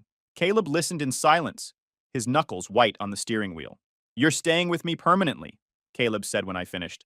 "I'll handle the legal stuff. Your parents obviously can't be trusted to keep you safe." Alex was waiting at Caleb's place with ice packs and genuine concern instead of lectures about what I'd done wrong. Caleb got emergency custody, without much fight from my parents. They were actually relieved to have me off their hands so they could focus completely on Ian's football career, without the distraction of their problem child. Moved into Caleb's place and started at a new school. Could walk down hallways without constantly watching my back. Could focus on classes without wondering what Ian would destroy next. Alex transferred to my school and we started building our future together. Worked summers, learning real construction and business skills from Caleb. Started a small computer repair service that actually made decent money. Nothing crazy, but honest work that I was genuinely good at. For 2 years, life was actually good. I had a family that supported me, friends who respected me, and a future that didn't involve constant fear and humiliation. Then Caleb got the news that changed everything. It started with Caleb feeling tired all the time, losing weight without trying. He'd always been this powerhouse of energy, but suddenly he was struggling to keep up with job site demands. When the fatigue got bad enough that he was falling asleep during meetings, Alex finally convinced him to see a doctor. Stage 3 pancreatic cancer. Doctors gave him maybe 18 months with aggressive treatment, possibly less. "Well, that's not ideal," Caleb said after the oncologist delivered the news. Even facing a death sentence, the guy was making jokes to keep everyone else from falling apart. You'd think this devastating news would bring the family together, right? That facing the loss of a loved one would make people put aside petty differences and focus on what really mattered? You'd be wrong. My parents' reaction to Caleb's diagnosis was a masterclass in narcissistic selfishness. Their first concern wasn't Caleb's health or how to support him through treatment. It was how his illness would affect their social standing and financial situation. "This is so difficult for us," Mom complained during their one visit to Caleb's house after the diagnosis. "Having to deal with cancer in the family when we're already stressed about Ian's college recruitment. It's just one more thing we have to worry about." Dad was more direct about his real concerns. "What's going to happen to the business when—" He paused, not wanting to say "when you die" out loud. "I mean, Caleb's got a lot of assets tied up in that company. Somebody needs to think about what happens to all that." Here was Caleb facing his own mortality, and they were already calculating how his death might benefit them. But Ian was in a league of his own when it came to cruelty. When word got around school that my uncle was sick, Ian actually told people that Caleb probably deserved it for choosing a lifestyle that led to cancer. When I confronted him about it during one of his rare visits home from college prep camp, Ian just shrugged like he was discussing the weather. "Look, I'm not saying I'm happy about it," Ian said, with that same dead-eyed expression. "But maybe this will teach him not to interfere with family business. He never should have gotten involved with your drama. This was the man who'd saved my life, who'd shown me what real family looked like. And Ian was essentially saying he deserved to die for caring about me." I moved back in with Caleb full-time to help him through treatment. Alex and I took turns driving him to chemotherapy appointments, managing his business when he was too sick to work, making sure he had everything he needed to stay comfortable. Meanwhile, my parents visited maybe twice and spent both visits complaining about how difficult everything was becoming for them, how they couldn't focus on Ian's career with all this medical drama happening, how they didn't have time to deal with family obligations when they were already stretched thin. Caleb bore it all with incredible grace, never complaining about the lack of support from his own brother, never expressing bitterness about their selfishness. He just focused on what time he had left and making sure Alex and I were prepared for whatever came next. "Family isn't about blood," Caleb told me one night after a particularly brutal chemo session. "It's about who shows up when you need them. You two have been more family to me than I had any right to expect." The final blow came during Caleb's last few weeks. He was in the hospital, barely conscious most of the time, and my parents finally showed up for what they knew would be their last visit. Instead of offering comfort or support, my father walked into Caleb's room and said, "You know, Caleb, maybe this is God's way of teaching you that family comes first. You never should have interfered with how we raised our boys." Caleb was too weak to respond, but I saw the hurt flash across his eyes. That was the moment I realized my father wasn't just an enabler or a bad parent. He was genuinely cruel. Here was his brother dying, and Dad's priority was making sure Caleb knew he'd been wrong to help me. I asked them to leave that day and told them not to come back. Caleb deserved to spend his final days surrounded by people who actually loved him, not selfish parasites looking for ways to make his death about themselves. Caleb passed away on a Tuesday morning in March with me holding his hand. Alex was there too, along with Rodriguez and a few other guys from his crew who'd become like father figures to me over the years. My parents showed up for the funeral, of course. Spent most of the service talking with Caleb's contractor friends and business associates about how difficult this loss was for them and how much they'd miss their dear brother. Ian came home from college for the funeral and spent the entire service texting on his phone. When people offered condolences, he'd give them this practiced, sad smile and talk about how Caleb was finally at peace. A week later, Caleb's lawyer called to schedule a reading of the will. The meeting was scheduled for a Saturday morning at the lawyer's office. My parents showed up in their best outfits, clearly expecting this to be a significant financial event for them. Ian drove down from college, probably figuring he'd inherit enough to cover his remaining tuition. The lawyer, a guy named Morrison who'd known Caleb for 20 years, got straight to business. Caleb was very specific about his wishes, Morrison began, pulling out a thick document. He updated this will 6 months ago when his diagnosis became terminal. He started with some small bequests, tools and equipment to his crew, donations to local charities, that sort of thing. Then he dropped the bomb. To my nephew, who showed me what family actually means. I leave my house, my business, all associated assets and equipment, and the remainder of my estate, including all savings and investment accounts. The silence in that room was deafening. My parents went through about 6 different emotions in 10 seconds. Confusion, disbelief, anger, and finally pure rage. That can't be right, my father said, his voice shaking. Caleb wouldn't leave everything to a teenager. There must be some mistake. Morrison handed me a sealed envelope. Caleb also left you this letter. I opened it with trembling hands while my parents sat there in shock. Caleb's handwriting was shaky but clear. To my real son, you showed me what family actually means when mine turned their backs on me. You were there when I needed you most, while the people who shared my blood treated me like a burden. You earned every bit of this by being the man they couldn't be. Build something amazing with this inheritance, and remember that you didn't just inherit money and property, you inherited the responsibility to be better than they were. The business is yours now, but Rodriguez and the crew have contracts guaranteeing their jobs for life. Take care of them like they took care of me. P.S. Your parents are going to lose their minds about this. Let them. You owe them nothing. The letter was like Caleb speaking from beyond the grave, validating every decision I'd made and every sacrifice I'd endured. My parents absolutely lost their shit. This is fraud! Dad was shouting, his face turning purple. Caleb was manipulated. He wasn't in his right mind. We'll contest this will. Mom was yelling how unfair it all was and how they deserved something after all they'd been through with Caleb's illness. Ian was the worst, demanding I share what Uncle Caleb stole from the family because we were brothers, and family should stick together. The entitlement was unreal. These people who treated Caleb like garbage while he was dying now felt they deserved his life's work because of shared DNA.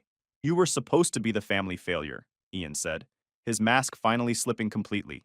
You were supposed to amount to nothing, so the rest of us could feel good about our choices. This isn't how it's supposed to work. Morrison explained that the will was ironclad.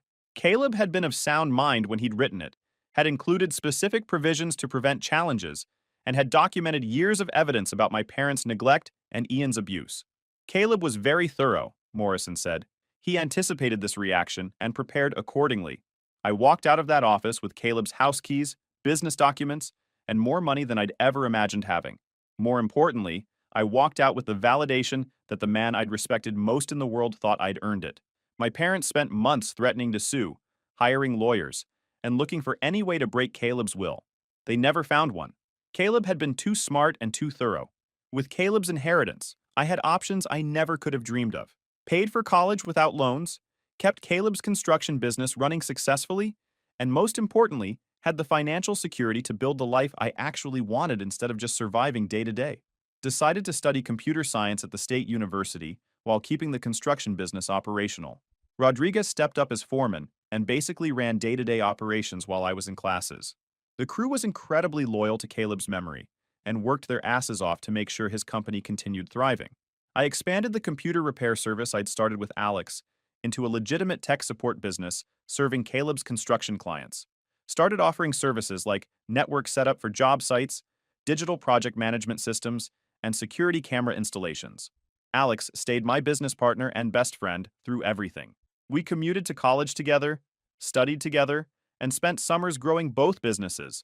Having someone who'd been through the family dysfunction with me made everything easier. Met Leah during a computer science study group junior year. She was this brilliant programmer who was double majoring in CS and mathematics, could debug code that had me stumped for hours. Leah was different from any girl I'd ever talked to. She was genuinely interested in how things worked instead of just what they could do for her. When I told her about Caleb's construction business, she wanted to visit job sites and understand how we managed complex projects. When I showed her the tech support systems I'd developed, she immediately saw ways to improve them. "You've built something really impressive here," she told me after spending a weekend helping upgrade our project management software. "Most people our age are just trying to figure out what they want to do with their lives. You're already doing it." When I finally told her the whole story about my family situation, Leah didn't pity me or treat me like I was damaged goods. She was genuinely impressed that I'd survived all that abuse and still managed to become a decent person. We graduated together, Alex with his engineering degree, me with my CS degree, and Leah with both her majors and job offers from 3 different tech companies. She chose the local offer specifically because she wanted to stay and help grow what we'd built together. Alex became my official business partner in both the construction and tech support companies. We incorporated everything properly, brought Rodriguez in as a minority owner of the construction business, and started planning real expansion. Leah and I moved in together after graduation, got a nice apartment near both our offices. For my 24th birthday, Leah surprised me with a golden retriever puppy from the local shelter, named him Rex after the T-Rex in Toy Story, which somehow seemed fitting. Rex became the family mascot for both businesses. Construction crews loved having him around job sites, and he had this amazing ability to calm down stressed clients when their networks crashed. 2 years later, I proposed to Leah on the deck of the house Caleb had built. Used my grandmother's ring that Caleb had somehow convinced my parents to give him before they realized how much the inheritance was worth.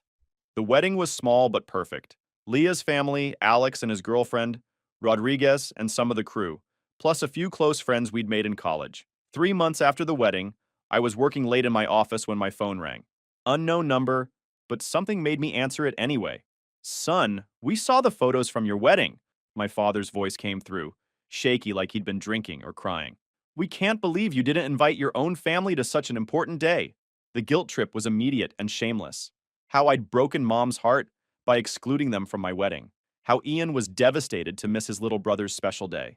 How they deserved to be there despite everything that had happened years ago. "We know there were some difficulties when you were younger," Dad continued, "but we're still your parents.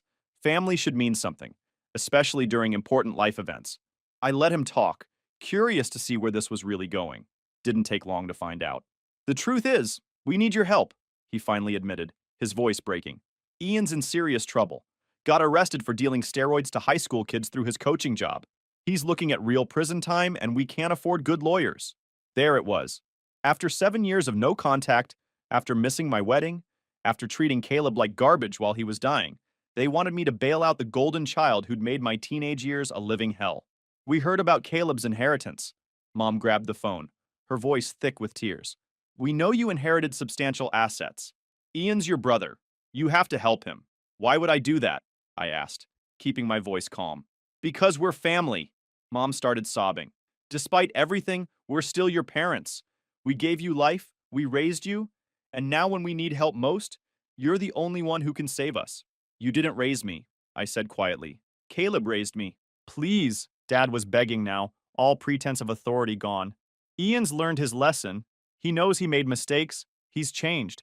You're the only one who can afford good legal representation." "Let me ask you something," I said, feeling strangely calm. "When Ian beat me unconscious, did you think about saving me? When he sabotaged every friendship I tried to make, did you care about my future? When Caleb was dying and you told him he deserved it for helping me, did family mean anything then?" The silence stretched until it became uncomfortable. "We made mistakes," Mom whispered. "We know that now. But Ian's looking at 10 years in prison. His whole life will be ruined. You're successful now. You have money. Surely you can find it in your heart to forgive." "I already did forgive," I said. "I forgave you years ago, because carrying that anger was poisoning my life. But forgiveness doesn't mean I'm obligated to rescue you from the consequences of your choices." "You can't just abandon family," Dad shouted, his desperation turning to anger. "You enabled years of systematic abuse because it was easier than admitting you'd raised a monster. You treated the one man who actually cared about me like garbage, because he threatened your narrative about Ian being special." "That's not fair," Mom started. You had a son who would have done anything for his family, I continued, cutting her off. Someone who worked hard, stayed out of trouble, and actually gave a damn about other people. Instead, you chose the psychopath who's now facing federal drug charges. You threw away the wrong kid. We're sorry, Mom was sobbing now. We know we made terrible mistakes, but Ian's our son too. He needs help. Please. Dad was crying now. This broken man who'd once stood by while his golden child tortured me. He's your brother. Blood has to mean something. I could hear both of them crying on the other end of the line. Don't call again. Don't show up anywhere near me. And don't contact my wife or my business. Ian dug his own grave. Let him lie in it. Then I hung up. Ian called me personally 2 days later from county jail, crying and begging like a child. He was whimpering about how sorry he was and how he'd learned his lesson and found God in jail. Remember what you used to tell me? I asked him. That I needed to learn my place? Well, I learned it. My place is running 2 successful businesses, living in the house Caleb built, and being surrounded by people who actually give a damn about me. Your place is exactly where you belong, behind bars, forgotten, and completely irrelevant to anyone who matters. Please, Ian sobbed. I know I was terrible to you. I know I don't deserve your help, but I'm scared. I don't know what's going to happen to me in prison. You should have thought about that before you decided to deal drugs to high school kids, I said. Actions have consequences, Ian. You're finally learning that lesson. I'll do anything, he begged. I'll apologize publicly. I'll admit everything I did to you. I'll make it right somehow. There is no making it right, I said quietly. You can't unbreak what you destroyed. You can't give me back my confidence, my projects, my teenage years, or my relationship with my parents. The damage is permanent. But we're brothers. No, I said firmly. We're not. You were my biggest bully who happened to live in the same house. I hung up and blocked all their numbers. 6 months later, I heard through Alex's dad, who still had connections in their social circle, that Ian took a plea deal for 8 years in federal prison. My parents lost their apartment and moved in with my mom's sister in another state. Dad's attempts to restart his construction business failed because word had gotten around about how he'd treated Caleb. Meanwhile, Leah and I just closed on a bigger house in the neighborhood where Caleb used to live. Rodriguez is retiring next year, and we're throwing him a party that'll be legendary. Alex and his wife are expecting their first kid and asked us to be godparents. I built the life Caleb always said I deserved, surrounded by people who chose to be family instead of people who just happened to share my DNA. Story 5.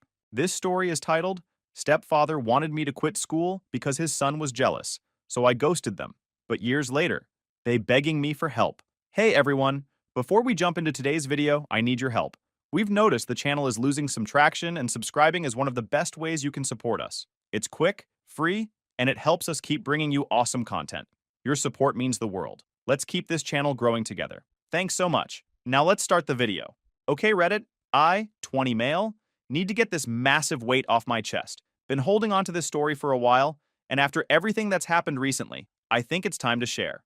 Fair warning, this is going to be a long one. Also, using my alt account because some people involved follow my main. First, you need to understand where I came from to get where this whole mess started. My dad was this absolute legend of a software engineer, one of those early 2000s tech pioneers who got in when the industry was really taking off. He worked at one of the big tech companies. Can't say which one for privacy reasons, but think FAANG level. But here's the thing. He wasn't one of those stereotypical absent workaholic Silicon Valley dads you hear. Like, I have this really vivid memory from when I was around 10. It was like 8 p.m., and Dad had just gotten home after a 12-hour day dealing with some major production crisis. He looked absolutely wrecked, the kind of tired where you can barely keep your eyes open. But there I was, stuck on this algebra homework that was due the next day. Instead of just crashing on the couch, which honestly he deserved to, this man sits down with me for an hour, explains the concepts, and even turns it into this whole mini lesson about how algebra is basically like coding variables. That was just who he was, always investing in my future, always making time. We had this old beaten-up ThinkPad that he'd saved from the company's e-waste program. Every weekend, he'd teach me basic programming stuff on it. Started me with Scratch when I was like 8, moved up to Python by the time I was 11. He'd make these little coding challenges for me, turn them into games. Looking back now, I realize he was basically giving me a computer science education before I even hit middle school. We weren't rich, but we were comfortable. Lived in this nice suburb outside Boston. Good school district. The whole deal. Mom was a high school English teacher. Still is, actually. But we'll get to that later. We had this perfect little unit going. Mom would grade papers on the kitchen table. Dad would be teaching me coding on the ThinkPad. and we'd order pizza every Friday night and watch sci-fi movies. Star Wars, Star Trek, Blade Runner. Dad was a massive nerd and proud of it. Then everything went to shit. It started with Dad having these weird stomach pains. He brushed it off at first. Typical guy move, right? But Mom insisted he get it checked out. That's when we got the news that still haunts me. Stage 4, pancreatic cancer. If you know anything about cancer, you know that's basically a death sentence. The doctors gave him 6 to 12 months. He made it 6. But even while he was dying, this man was still thinking ahead. He'd already set up this college fund for me years ago, but now he went into overdrive with the planning. Got everything legally locked down tight, trust fund, life insurance, everything organized down to the last detail. He even wrote this letter to me that I wasn't supposed to open until I got into college. Fuck, I'm tearing up just thinking about it. The last real conversation I had with him, he was in the hospital. He could barely talk at this point, but he grabbed my hand and made me promise 2 things. 1, that I'd never stop learning, and 2, that I'd take care of Mom. I was 12, trying to act tough, but just absolutely breaking inside. After he passed, things were rough for a while. Mom took a leave of absence from teaching, and I kind of threw myself into studying. It was like, if I couldn't have my dad physically there teaching me anymore, I could at least honor him by learning everything I could. Started teaching myself more advanced programming, stayed after school for extra math help, joined every academic club I could find. Looking back, it was probably my way of dealing with grief. But hey, at least it was productive. We managed okay for those first few years. The life insurance meant we could keep the house, and Mom eventually went back to teaching. We had this new routine, just the 2 of us. She'd help me with English essays. I'd help her figure out how to use Google Classroom. Seriously, how do teachers struggle so much with tech?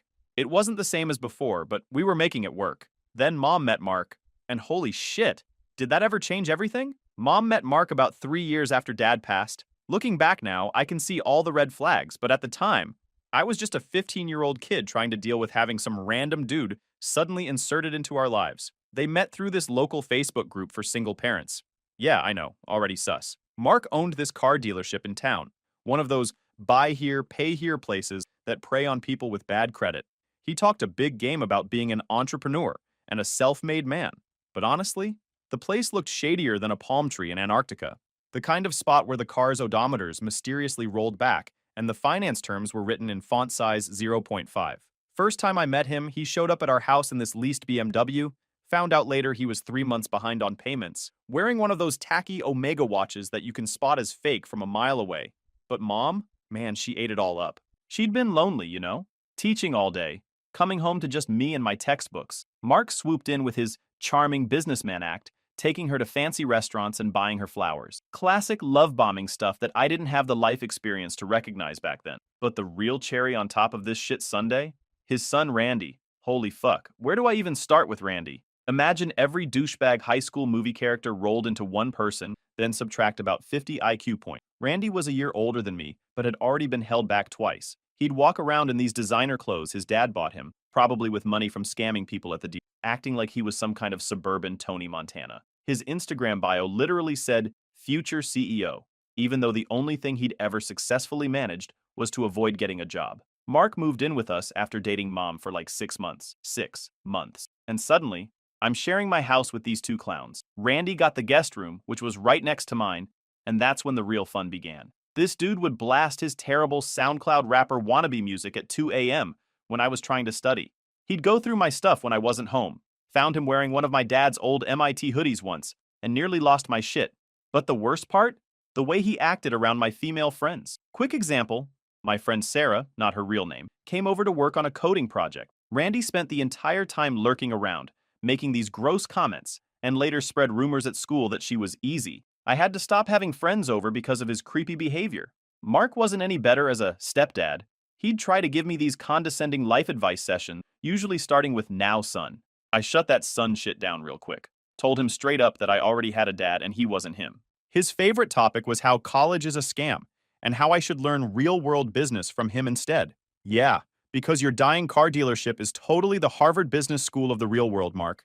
The worst part was watching Mom change. She used to be this strong, independent woman who taught her students about feminist literature and standing up for themselves. But around Mark, she turned into this completely different person, constantly seeking his approval, laughing at his stupid jokes, making excuses for his and Randy's behavior. I tried to talk to her about it once, showed her the Better Business Bureau complaints about Mark's dealership, told her about Randy's creepy behavior. You know what she said? We need to give them a chance. Mark's had a hard life, and Randy just needs a mother's influence. Like, what about my hard life? What about the fact that I lost my dad and now had to watch this discount Jordan Belfort wannabe take over our home?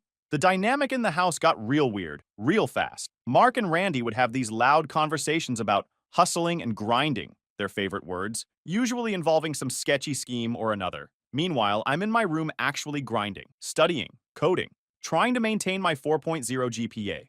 The contrast was almost comical. Oh, and get this, Mark started reorganizing our family finances about a month after moving in. Started asking mom about her savings, my college fund, everything. He had this whole pitch about how he could invest it in his business and triple our money. Classic con man stuff. Thank God Dad had the foresight to lock down my college fund in a trust, or it probably would have disappeared faster than my respect for Mom's judgment. The real kicker? Mom started pulling away from everything that connected us to Dad. His books disappeared from the living room shelves, his old MIT sweatshirt that she used to wear around the house, suddenly nowhere to be found. It was like she was trying to erase our past to make room for this new family. Looking back, I should have seen what was coming.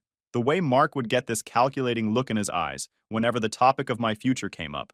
The way Randy would make these snide comments about me being a try-hard whenever I aced a test. They were laying the groundwork for what would eventually become the biggest betrayal of my life. While Mark and Randy were turning our house into their personal circus, I was on my own mission. Looking back now, I probably took the whole grinding thing to an unhealthy level, but man, when you've got a dream and a toxic home environment, you'll do anything to make it happen.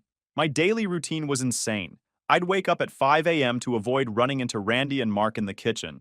Nothing kills your appetite like watching Randy shovel Lucky Charms into his face while bragging about his latest business idea, which usually involved dropshipping fake Supreme merch or whatever get-rich-quick scheme he'd found on TikTok that week. First period started at 7:30, but I'd get to school by 6:45 to use the computer lab. Our school's computers were ancient AF, but they were better than trying to code at home where Randy would constantly interrupt me with his BS. Plus, the early morning quiet helped me focus. The janitor, Mr. Rodriguez, would always let me in early. Shout out to that man. He'd even bring me coffee sometimes when he saw me struggling with particularly nasty debugging sessions. My course load was pretty much academic suicide. AP Computer Science, AP Calc BC, AP Physics C, AP Lang, you name it. The guidance counselor actually tried to talk me out of it, said it was too much pressure. But pressure? That was nothing compared to listening to Mark's daily lectures about how book smarts don't equal street smarts while he ran his dealership into the ground. The real tough part was balancing everything with SAT prep. I couldn't afford those fancy prep courses that all the rich kids in my school were taking, so I basically lived at the public library. They had these old SAT prep books from like 2015. But hey, math is math, right? I'd study there until closing time, just to avoid going home. The librarian, Mrs. Chen, would sometimes forget to announce closing time when she saw me deep in practice problems. Again, shout out to all the adults who saw what was going on and tried to help in their own ways. My scores started out decent, but not great. 1,380 on my first practice test. Not bad, but not Ivy League material. So I doubled down. Started doing these marathon study sessions on weekends. I'd take a practice test, review every single question I got wrong, make flashcards for every vocabulary word I didn't know. By my final SAT, I hit 1580. When I got the score back, I literally cried in the school bathroom for like 20 minutes. The whole time, Randy would make these snide comments about me being a tryhard or a teacher's pet. He was probably jealous, but honestly, I didn't care. Every time he or Mark tried to get under my skin, I'd just think about my dad's MIT graduation photo and keep pushing. The extracurriculars were another whole level of crazy. Besides the coding club, I was doing debate team captain by junior year, volunteering at a local tech literacy program for seniors, teaching old folks how to avoid online scams. Ironically, I learned a lot of this from watching Mark's business practice and working part-time at a local computer repair shop. Mom, well, she tried to be supportive in her own way. She'd leave dinner in the microwave for me when I got home late from activities. Sometimes she'd try to talk to me about college plans, but Mark would always interrupt with some story about a self-made millionaire who never went to college. It was like watching someone you love slowly disappear into someone else's shadow. The worst part? I was killing myself trying to make this dream happen, while Randy was literally doing nothing. Like, actually nothing. He dropped out of community college after 3 weeks, claimed the professors were haters who didn't understand his entrepreneurial mindset, and spent his days either sleeping or hanging out at his dad's dealership, allegedly learning the business. The business of what? Running a failing car lot into the ground while scamming people? Great career path. But you know what kept me going? Those quiet moments in the morning, coding in the computer lab, when I could almost feel my dad's presence, like he was looking over my shoulder, proud of what I was building. Every line of code, every solved math problem, every perfect test score, they were all building blocks for my escape plan. Then came the college application, and holy shit, did that ever open up a whole new can of worms? March 28th, 2023. I remember the date because it was the day everything changed. It was a Tuesday around 6:30 p.m. I was in my usual spot at the public library, trying to focus on some AP physics homework, but really just obsessively refreshing my email every 30 seconds. Ivy Day decisions were dropping, and my stomach felt like it was hosting an Olympic gymnastics competition. I'd applied to 7 schools total. 3 safety schools already got in. 3 target schools got into 2. And my dream school. Now, I'm trying to stay anonymous here, but let's just say it's one of those places where the acceptance rate is lower than Randy's GPA. Their CS program is consistently ranked in the top 3 nationally, and their graduates basically get to print their own job off. So I'm sitting there, sweating bullets, when the email notification pops up. The subject line just says, "Update on your application status." My hands were shaking so bad I actually misclicked twice before managing to open it. Then, I saw those magic words. Congratulations! I literally had to read it 5 times to believe it was real. The librarian, Mrs. Chen, probably thought I was having a seizure or something because I just sat there, completely frozen, for like a solid minute. Then I started crying. Not like subtle manly tears either. We're talking full-on ugly crying in the middle of the reference section. Mrs. Chen came over to check if I was okay, and when I showed her the email, she actually hugged me, started crying herself a little bit. She'd seen how hard I'd worked, staying there until closing time almost every day for 2 years straight. Told me she was going to frame the newspaper article when I eventually won my Nobel Prize. No pressure, right? I called Mom first, obviously. She was still at school, grading papers in her classroom. When I told her, she screamed so loud I had to hold the phone away from my ear. Said she was coming home right away to celebrate.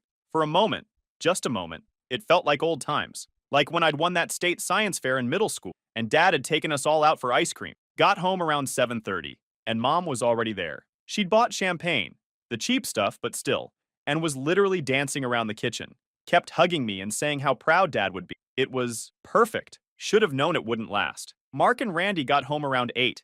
They'd been at the dealership, probably trying to figure out how to make a Honda Civic with 200,000 miles look like it had only been gently used by a little old lady for church on Sundays.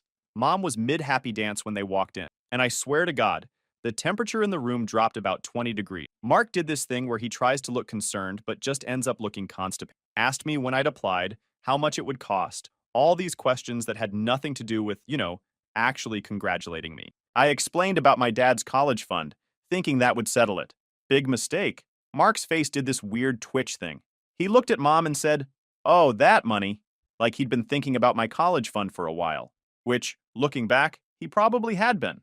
Then, he starts in with this BS about how I should have looped them in on my plans. Because apparently, I needed their permission to apply to college? Randy, being the emotional support douchebag that he is, starts going on about how unfair it is that I'm showing off when he chose to go to community college, for 3 weeks, remember, because he understands the value of starting small. This coming from the guy who once tried to convince Mark to buy him a Tesla because, and I quote, "It's an investment in my personal brand." But the real gut punch came later that night. Mom came to my room around midnight, looking like she'd been crying. Said we needed to talk.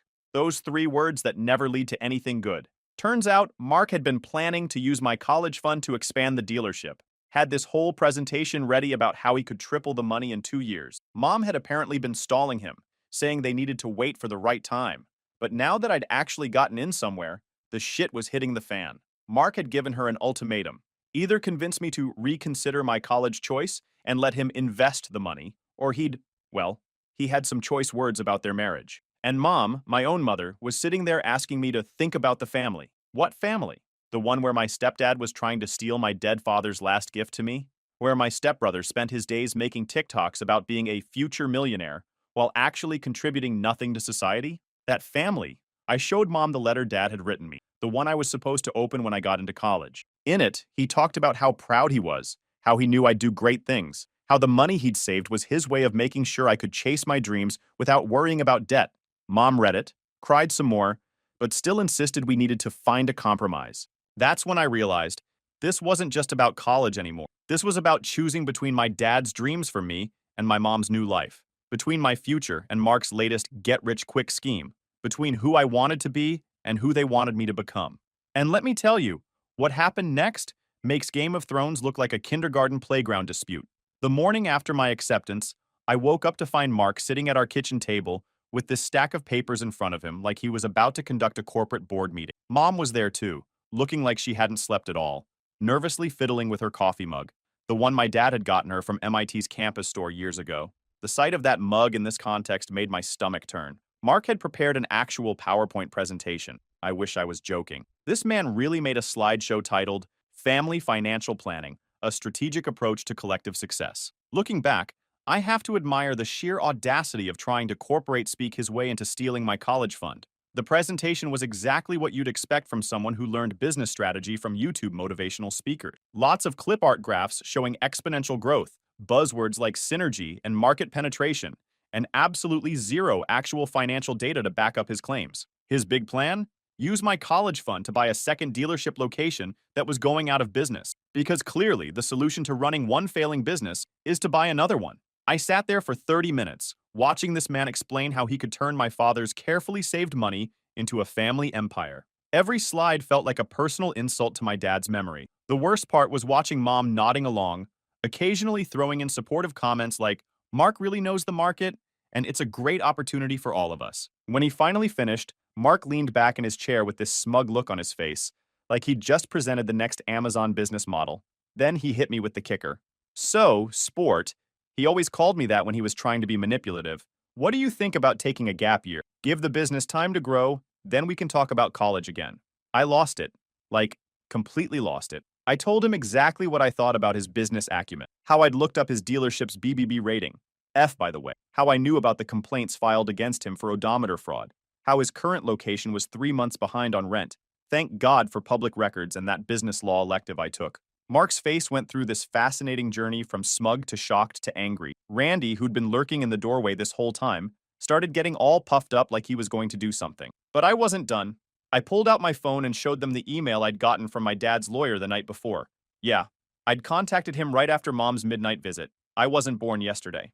The lawyer had confirmed what I already suspected. The trust was ironclad. Mark had no legal right to touch that money, and any attempt to coerce me or Mom into signing it over could be considered criminal. That's when things got ugly. Mark started yelling about how I was tearing this family apart with my selfish attitude. Rich words from a guy trying to steal a dead man's savings from his kid. Randy joined in, calling me every name in the book. Mom just sat there, tears running down her face, occasionally mumbling something about finding a compromise. I looked at her and said something I still think about sometimes. "Mom, what would Dad think if he could see you right now?" The silence that followed was deafening. Then Mark made his final play. He turned to Mom and said, "It's time to make a choice. Either your son learns to be a team player or..." He let the threat hang there, but we all knew what he meant. Mom stood up slowly, and for a second, just a second, I thought she was finally going to stand up to him. Instead, she looked at me with these sad eyes and said, "Maybe we could look at some schools closer to home, something more affordable." That was it. That was the moment I knew it was over. Not just my dream of going to my dad's alma mater, but my relationship with my mom as I knew it. She'd chosen Mark, chosen the illusion of security he provided over her own son's future. I went up to my room and started packing. Not everything. I wasn't stupid enough to let them know I was leaving for good. Just the essentials. My laptop, some clothes, Dad's MIT sweatshirt, and most importantly, all my important documents that I'd already gathered. Birth certificate, social security card, etc. Again, not my first rodeo. Called my best friend Jake, whose parents had always treated me like a second son. They didn't even hesitate. Said I could stay with them as long as I needed. Jake's dad, a retired Marine who'd seen enough abuse in his time to recognize it, just said, "Pack your stuff, son. We've got a spare room." The next few days were a blur of legal meetings, bank visits, and paperwork. Mom kept trying to reason with me, alternating between guilt trips. "How could you do this to me?" and promises. "We can work this out as a family." Mark oscillated between threats and fake attempts at reconciliation. Randy just glared at me whenever our paths crossed, probably realizing his dad's meal ticket was walking out the door. But you know what the craziest part was? In the midst of all this chaos, I felt this overwhelming sense of, like I could finally see everything clearly. I wasn't just fighting for my college fund anymore. I was fighting for my dad's legacy, for my future, and most importantly, for myself. The day I finally left, I took one last look at my mom. She was standing in the doorway, crying, begging me to stay. Mark was behind her, trying to look concerned, but probably already calculating how to spin this to the neighbors. I just said, Dad would be disappointed, and walked away. You know those movies where the main character gets into their dream school and suddenly everything's perfect? Yeah, real life doesn't work that way. Those first few months were some of the toughest of my life. Moving into my dorm was weird. While other kids had their whole families helping them unpack, taking photos, crying about their babies growing up, I had Jake and his parents. Don't get me wrong, they were amazing. But watching other families say goodbye hit different. Mom had texted asking if she could come. I left her on red. Then there was Sarah. Different Sarah from high school, keeping names changed. Met her in linear algebra. She's this absolute genius who could explain the most complex math concepts, like she was teaching kindergarten. We started dating second semester. She was the first person I told the whole story to, about mom, Mark, everything. She just listened, didn't judge, then helped me write a sorting algorithm at 3 a.m. because that's what I needed to distract myself. But life has a way of not letting you forget your past. Mom kept trying to reach out. Birthday cards, Christmas cards, random texts asking how I was doing. Most of them went unanswered. The few times I did reply, it was just, I'm fine or thanks. Each message felt like picking at a scab that wasn't quite healed. Then came the internship season. Landing a FA-eng internship is like trying to win the lottery while solving a Rubik's Cube blindfolded. But somehow I did it. Got the offer email during my algorithms class. The salary was more than Mark probably made in 3 months at his dealership. Found out later through Jake's mom that Mark's dealership had finally gone under. Apparently, he tried to pull some shady financing that backfired spectacularly. Randy was working at a vape shop, still talking about being a future entrepreneur. Mom was still teaching, but things with Mark were tense. The internship itself? Freaking incredible. Spent the summer building actual products that millions of people would. My team lead was this veteran engineer who reminded me so much of Dad. Same passion for mentoring, same terrible dad joke. On my last day, he pulled me aside and offered me a return offer for after graduation. The compensation package made my eyes water. That night, Mom texted congratulating me on the offer. Turned out my project manager knew her through some teaching connection and had mentioned my performance. She said she wanted to visit, to make things right. Said she had things she needed to tell me. I stared at that text for hours. Part of me wanted to ignore it like all the others, but another part remembered that little kid who used to grade papers with her at the kitchen table, who'd help her figure out how to use Google Classroom, who just wanted his mom back. I finally replied, okay, but we meet on my term. Her response came seconds later. Anything you want. I just want to see you. Life has a way of bringing things full circle. 4 years after I'd walked away from home with nothing but a backpack and a dream, I found myself sitting in a coffee shop near my apartment, waiting for my mom. The same mom who'd chosen her failing marriage over my future, who'd tried to convince me to give up my dreams for Mark's schemes, was about to walk through that door. I'd picked this spot carefully. Neutral ground, public enough to keep things civil, private enough for real talk. Plus, their cold brew is actually... Sarah had offered to stick around nearby just in case, but this was something I needed to handle alone. When Mom walked in, I almost didn't recognize her. She'd lost weight, looked older somehow. Gone was the confident high school teacher I remembered. The woman approaching my table looked beaten down. She was wearing Dad's old MIT parents' weekend sweatshirt, the one I thought Mark had thrown out years ago. The first few minutes were awkward as hell. Small talk about the weather, how my classes were going, typical mom stuff. But there was this underlying tension, like we were both tiptoeing around a minefield of unspoken words. Finally, she took a deep breath and said, Mark left me. Not exactly shocking news. Jake's mom had kept me updated on the neighborhood gossip. Apparently, after the dealership went bankrupt, Mark had tried to start some cryptocurrency scheme, because of course he did. When that failed, he'd split, leaving Mom with a mountain of debt and a broken marriage. But then she dropped the real bombshell. He never wanted to invest your college money in the business, she said, staring into her coffee. He wanted to use it to pay off gambling debts. The dealership was just a front. He'd been borrowing from some dangerous people. The pieces started falling into place. The constant pressure about the money, the desperate schemes, the way he'd almost panicked when I got accepted to college. Mark hadn't just been a failed businessman. He'd been running a whole other kind of operation. Mom started crying. Not the manipulative tears I'd seen before, but real, raw sobs. She told me everything. How Mark had threatened her when she wouldn't sign over my trust fund. How he'd been stealing money from the dealership. How Randy had been involved in some seriously sketchy stuff at that garage of his. I was scared. Not just of Mark, but of being alone. After your father died, I thought I'd never find anyone else. Mark seemed so capable at first. By the time I realized what he really was, I was in too deep. But that's no excuse for what I did to you.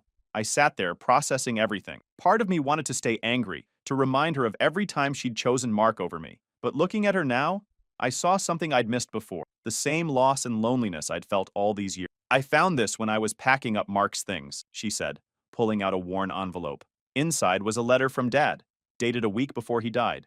He'd written it to Mom, asking her to protect my future, to make sure I had the chances he'd worked so hard to provide. She'd never shown it to Mark. I failed him, she whispered. I failed both of you. That's when I did something I hadn't done in 4 years. I reached across the table and took my mom's hand. You didn't fail, I said.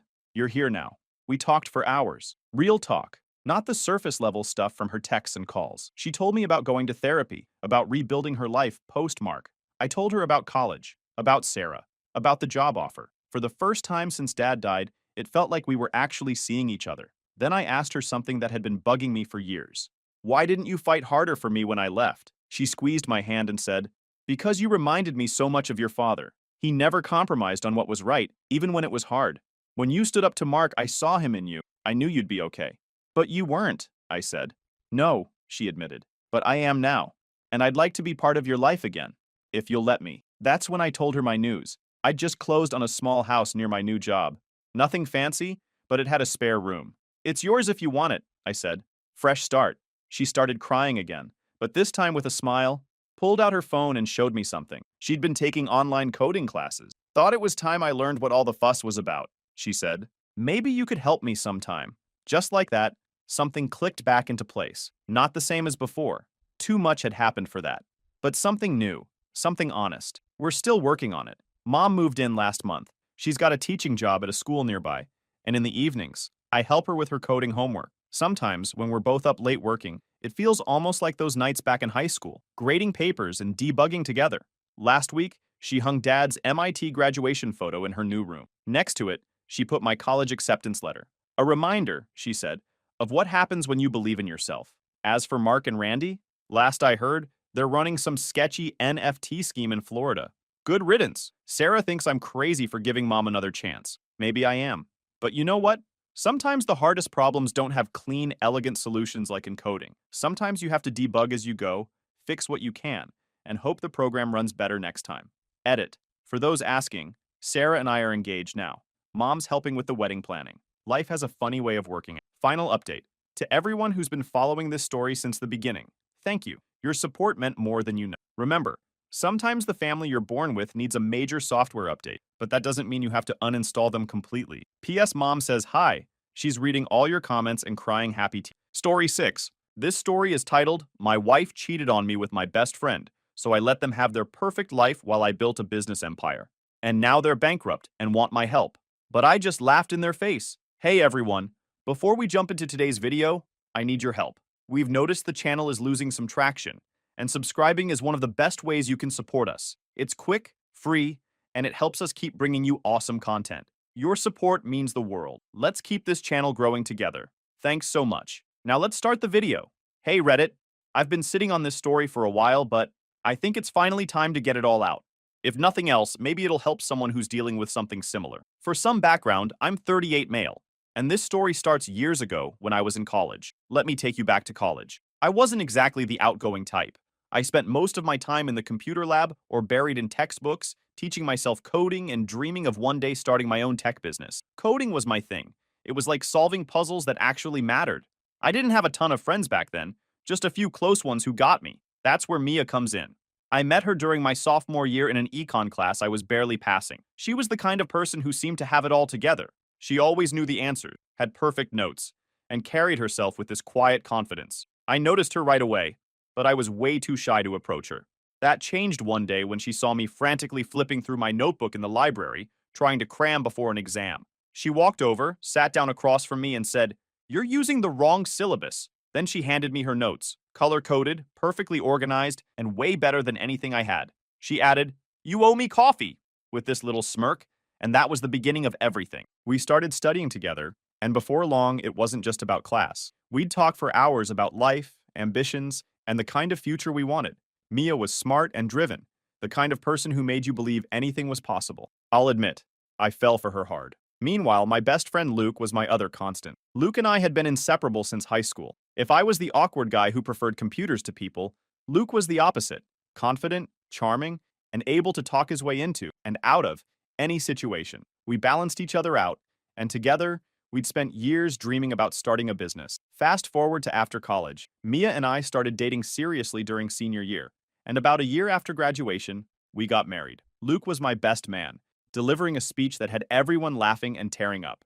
At that moment, I felt like I had everything: a wife who believed in me, a best friend who had my back, and a future that looked bright. Life after graduation wasn't glamorous, though. I worked long hours at a small tech company, coding all day and saving every penny I could. Luke landed a sales job, but we stayed in touch, meeting up on weekends to brainstorm business ideas. Mia, meanwhile, took a job in finance, though she hated the corporate grind. After a couple of years, Luke and I decided to take the leap. We quit our jobs, pooled our savings, not much, and started a small app development company. Our idea was to create apps that made everyday purchases easier. Things like ordering food or booking tickets with just a few taps. It wasn't groundbreaking, but we believed we could do it better than anyone else. We started small, working out of Luke's garage with secondhand equipment and mismatched furniture. Luke handled the business side, pitching to potential clients and securing deals, while I focused on building the apps. We didn't have much, but we had drive, and we were determined to make it work. Mia was there every step of the way. She was my biggest supporter,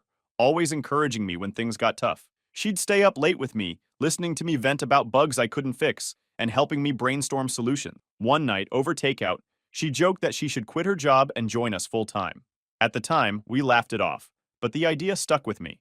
About a year into the startup, Mia made the switch. She left her corporate job and officially became our operations manager. It made perfect sense. She was great with numbers, hyper-organized, and knew how to handle the stuff Luke and I didn't want to deal with, like schedules and budgets. The three of us worked like a well-oiled machine. Luke and I would brainstorm new app features and hash out designs, while Mia made sure we stayed on track. We weren't making much money, but we were building something we believed in, and that felt like enough. Our first big break came when one of our apps, a ticket purchasing platform, caught the attention of a small group of investors. They gave us enough funding to move out of Luke's garage and into a tiny office space. It wasn't fancy, just a couple of desks crammed into a room with flickering lights and peeling paint, but it felt like we'd made it. Mia threw herself into the job, taking care of operations while Luke and I focused on development. The three of us spent late nights in the office, brainstorming, troubleshooting, and celebrating small wins. It wasn't perfect, but it felt like we were on the verge of something big. Those were some of the best days of my life. I had a wife who believed in me, a best friend who shared my vision, and a company that felt like it was finally going somewhere. We weren't just co-workers, we were a family. For a while, everything seemed great. The startup wasn't exactly printing money, but we were making steady progress. It felt like we were unstoppable. We worked long hours, but we had a rhythm that worked. Our office was cramped, and the AC barely functioned, but there was an energy in the air, like we were building something that could really take off. We were a team in every sense of the word. Then, things started to shift. At first, it was little stuff. Mia and Luke started texting each other more often, even outside of work hours. It didn't bother me at first. Our work often bled into personal time, so it seemed normal. But then the texts started getting more frequent, and they'd laugh about inside jokes I wasn't part of. When I'd ask what was so funny, Mia would just wave it off with, "Oh, just something about the client meeting," and Luke would nod along. I didn't think much of it at the time. We were all working closely together, so it made sense that they'd communicate a lot.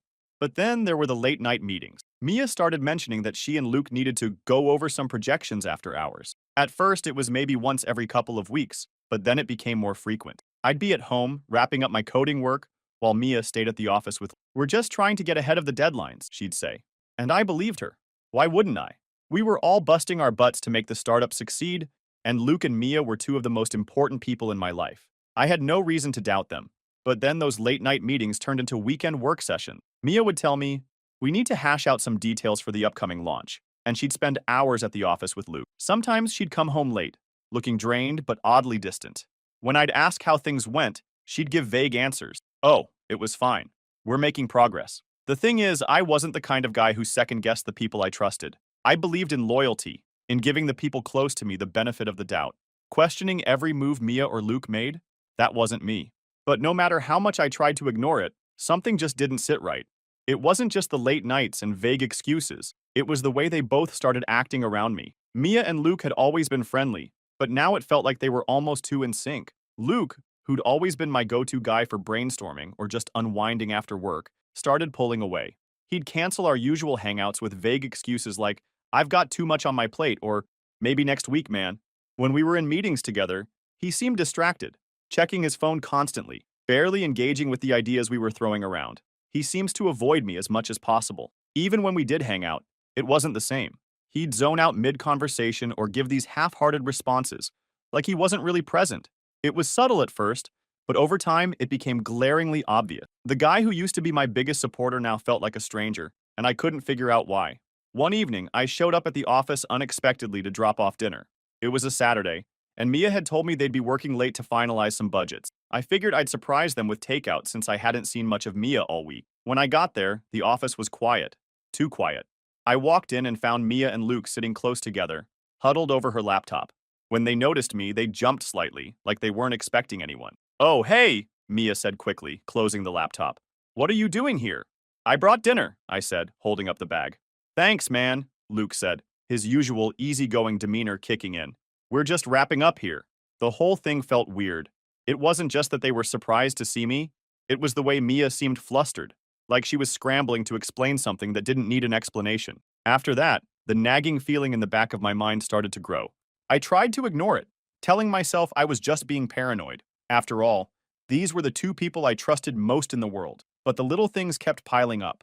One evening, I was tidying up the living room while Mia was in the shower. I noticed a small, wrapped gift tucked under the couch cushion where she'd been sitting earlier. Curious, I picked it up, thinking maybe it was for me. Our anniversary was coming up.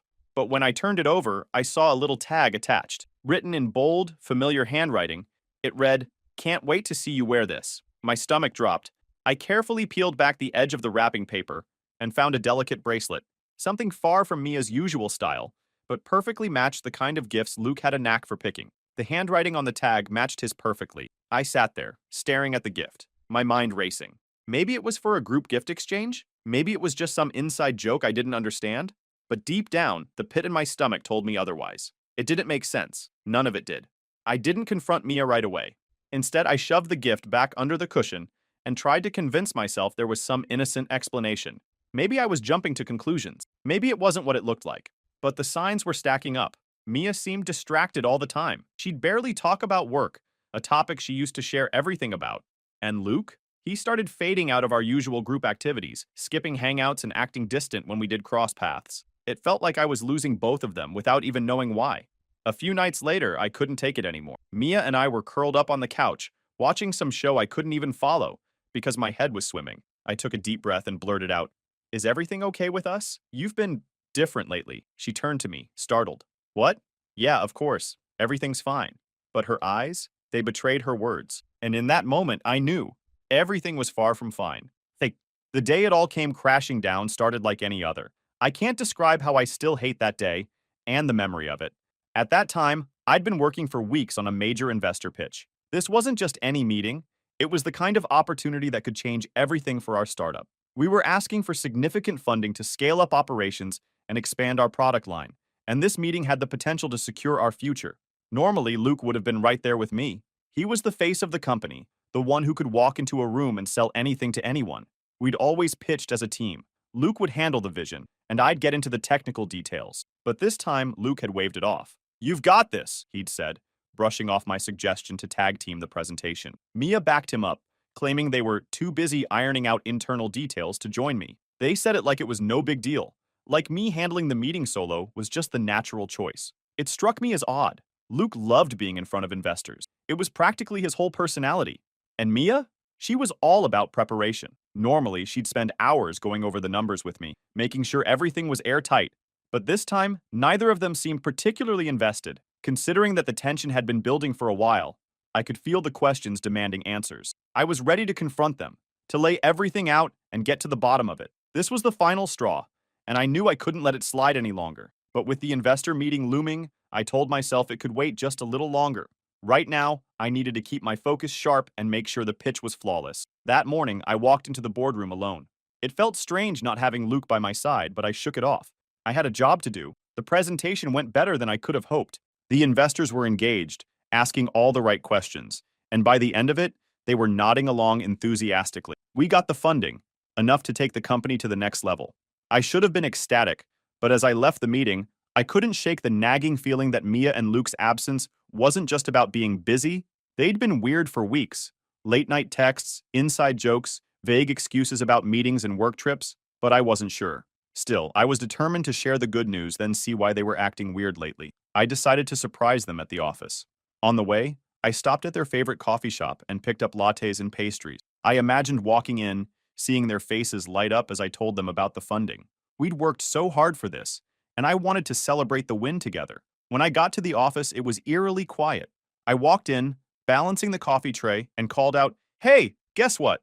But there was no response. I figured they were in the conference room. It was their usual spot for these so-called work sessions. As I got closer, I heard voices, and then I heard laughter. It wasn't the kind of laughter you'd expect from a work discussion. It was softer, more personal. My chest tightened as I stood there, my hand hovering over the door. Part of me hoped I was wrong, that I'd walk in and find some harmless explanation, a perfectly reasonable excuse for the way they'd been acting, but I couldn't shake the knot in my stomach. Taking a deep breath, I pushed the door open without knocking, and there they were.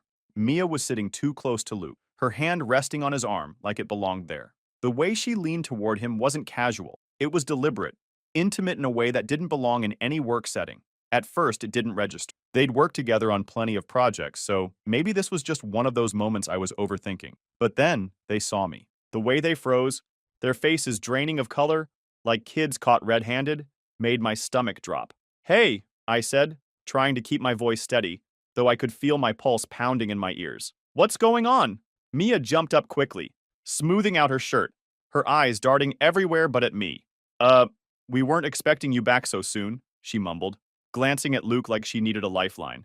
"I thought you'd still be at the meeting," Luke added, his voice way too casual. "I wrapped up early," I said, stepping further into the room and setting the coffee and pastries on the table. My hands felt shaky, but I tried to keep my movement steady.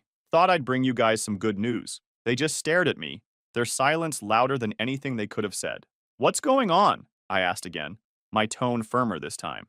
Mia exchanged a quick glance with Luke, and then she sighed, her shoulders slumping like she was carrying the weight of the world. "Look," she started, her voice soft, but somehow sharp at the same time. "This isn't how we wanted you to find out." My heart sank. "Find out what?" I asked, though deep down, I already knew the answer. And that's when it all spilled out. They admitted they'd been seeing each other for months, sneaking around under the guise of work. It had started with late-night meetings and turned into something deeper, according to Mia. "It just happened," she said, her voice trembling but steady enough to feel rehearsed. "We didn't plan for this." Luke, always quick with the spin, jumped in. "It's complicated, man. We didn't want to hurt you." I just stood there, frozen. Complicated? That's what they were going with? Mia looked down, wringing her hands. "I'm not saying this to hurt you, but I've felt for a while now like we've been growing apart." She hesitated, her voice softening in a way that almost felt cruel. "You're always so focused on work, on the technical side of things. And with Luke, it's just different. We connect in a way I don't feel with you anymore." My chest tightened, and for a second, I thought I might be sick. This wasn't just about the betrayal, it was about how she was framing it, like our relationship was some sort of outdated project she'd lost interest in. Luke nodded, chiming in like he was somehow part of this narrative. "We didn't mean for this to happen. It's just, we've been spending so much time together, and it made us realize how much we have in common," Mia continued, her voice faltering but not stopping. "I've been trying to figure out how to tell you. It's not that I don't care about you, I do, but we've been drifting for a while now." I couldn't believe what I was hearing. They weren't just admitting to the affair. They were justifying it, acting like their connection was some inevitable force of nature, while my relationship with Mia was nothing but an afterthought. I wanted to yell, to smack Luke in his face, to call them out for what they'd done. But instead, I just stood there, numb. "Is that all?" I asked finally, my voice flat and cold. They exchanged another glance like they weren't sure if they should say more. Finally, Mia whispered, "I'm sorry." Luke nodded, though he didn't seem nearly as remorseful as he should have been. "Yeah, man. We didn't want it to come out like this." I stared at him, my eyes narrowing as the weight of his betrayal hit me all over again. This wasn't just anyone. This was the guy I'd trusted like a brother, the person who had been there through every high and low of my life. And now he was standing there, looking like he wanted to shrug it off and move on. I didn't respond. I just kept glaring at him, my silence heavy with all the things I could have said but didn't. Then I looked back at Mia, her head bowed, her hands fidgeting like she couldn't bear to meet my eyes. The two people I trusted most in the world, and this was how they'd repaid me. Without another word, I turned and walked out. That night, I packed a bag and left. I couldn't stay in the apartment anymore. surrounded by reminders of a life that now felt like a lie. I checked into a hotel and tried to process what had just happened. The next day, I filed for divorce. I didn't fight for anything. Not the apartment, not my share of the company, not even an explanation. I just wanted out. Let them have each other, and let them have the business we'd built together. I didn't care anymore, or at least, that's what I wanted them to think. I could see it in their eyes before I walked out of that room. They were bracing for a fight. They thought I'd yell, throw accusations, or make some grand scene. Maybe even try to burn everything down with them. But I didn't. My calmness seemed to throw them off, like they couldn't believe I'd just walk away. But what they didn't know was that I had a plan. I wasn't going to stoop to their level. No screaming. No dragging it out in public. No messy confrontation. I decided then and there that the best way to deal with this was to rebuild quietly and let my actions speak louder than anything I could have said in that moment. Of course, walking away wasn't easy. It wasn't just losing Mia. It was losing Luke, the guy I thought would always have my back. The betrayal wasn't just personal. It felt like my entire world had been turned upside down. For weeks, I replayed every moment in my head, trying to figure out how I didn't see the signs. Every late-night meeting, every inside joke, every vague excuse. They all made sense now in a way that made me sick. But no matter how much I overanalyzed, the result was the same. They'd made their choice. And now, I had to make mine. The divorce was finalized quickly. I packed up what little I had and moved to a different city. I didn't have a plan, just the faint hope that putting distance between myself and the mess might help me breathe again. The first apartment I found was a tiny studio in a rundown part of town. The kind of place where you hear your neighbors arguing through the walls and the hot water works. Sometimes, my furniture consisted of a mattress on the floor, a folding table I used as a desk and dining table, and a single chair I'd grabbed off the curb. It wasn't much, but it did the job. I started working at a local coffee shop during the day to cover my bills. It paid just enough to keep the lights on. At night, I'd come back to my apartment, open my laptop, and lose myself in the only thing that made sense anymore, coding. You see, back when I was working with Luke at the startup, I'd been quietly developing an idea on the side. It wasn't anything big at first, just a concept for a better way to integrate mobile payment systems with smaller businesses. I'd even emailed it to Luke, thinking it could be a great addition to what we were building. His response was dismissive. Too niche, too risky, and not worth the resources. That email stuck with me. Not just the words, but the way it felt like he didn't even consider it seriously. I let it go at the time, filed it away in the back of my mind, but I never stopped thinking about it. Now, with nothing to lose and no one to answer to, I started working on it in earnest. Every night, I'd sit at that folding table and dive into the code. The idea consumed me.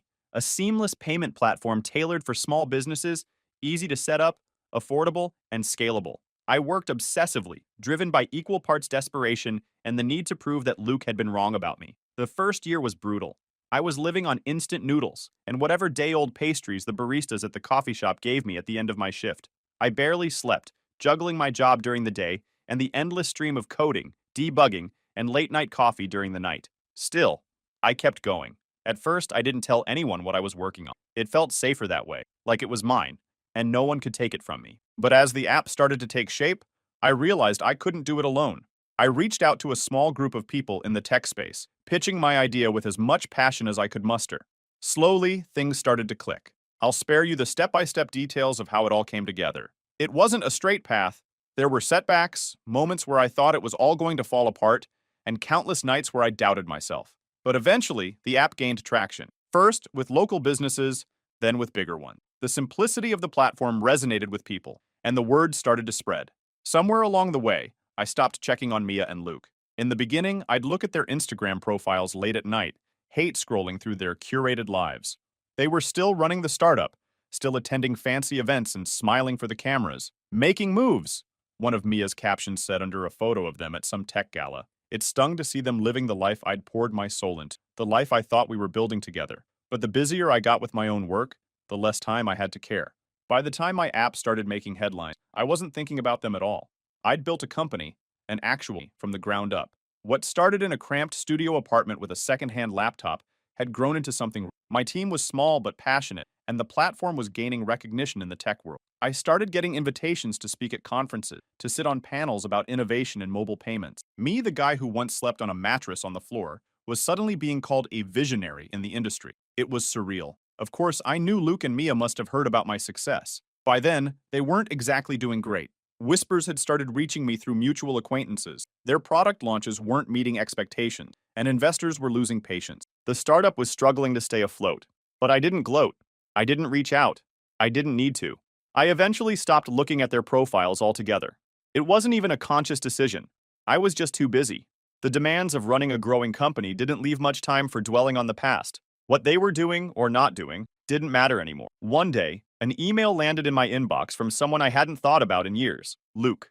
At first, I assumed it was spam, but when I opened it, I quickly realized it wasn't. The tone was desperate, a far cry from the cocky, self-assured Luke I used to know. He went on about how things had been rough lately. Their startup was floundering, investors had pulled out after a string of failed launches, and they were buried in debt.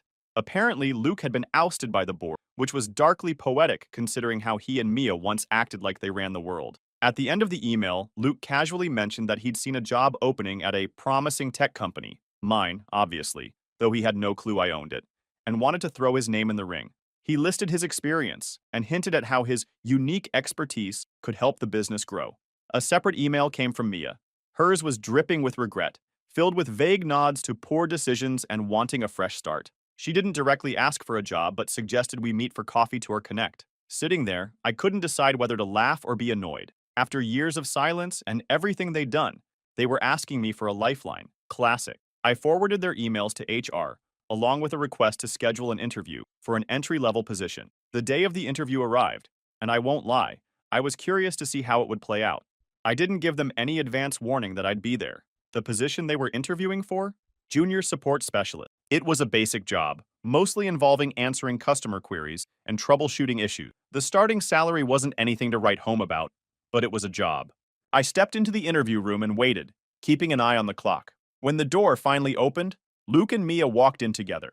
The moment they saw me sitting at the head of the table, their faces froze. Luke's usual confident demeanor faltered, and Mia looked like she wanted to disappear. Luke, Mia, I said evenly, gesturing to the chairs across from me. Thanks for coming in. They hesitated, exchanging a quick glance before sitting down. So, I began, leaning back slightly. Let's talk about the position. Luke tried to recover first, forcing a smile that didn't quite reach his eyes. Yeah, sure. I wasn't expecting you to be here. Well, it's my company, I said simply, letting the words hang in the air for a moment. I like to stay involved. Mia fidgeted with the edge of her portfolio, avoiding eye contact. I kept the tone professional, walking them through the job description, the responsibilities, and the salary. They were both too stunned to say much, which gave me all the confirmation I needed that they hadn't expected. Luke cleared his throat, trying to regain some composure. This position seems a bit lower level than I thought, he said carefully. Oh, I replied, feigning surprise. Well, based on your experience and the recent history of your company, this seemed like the right fit. Unless, of course, you think it's not a good match? Mia finally spoke up, her voice quieter than I remembered.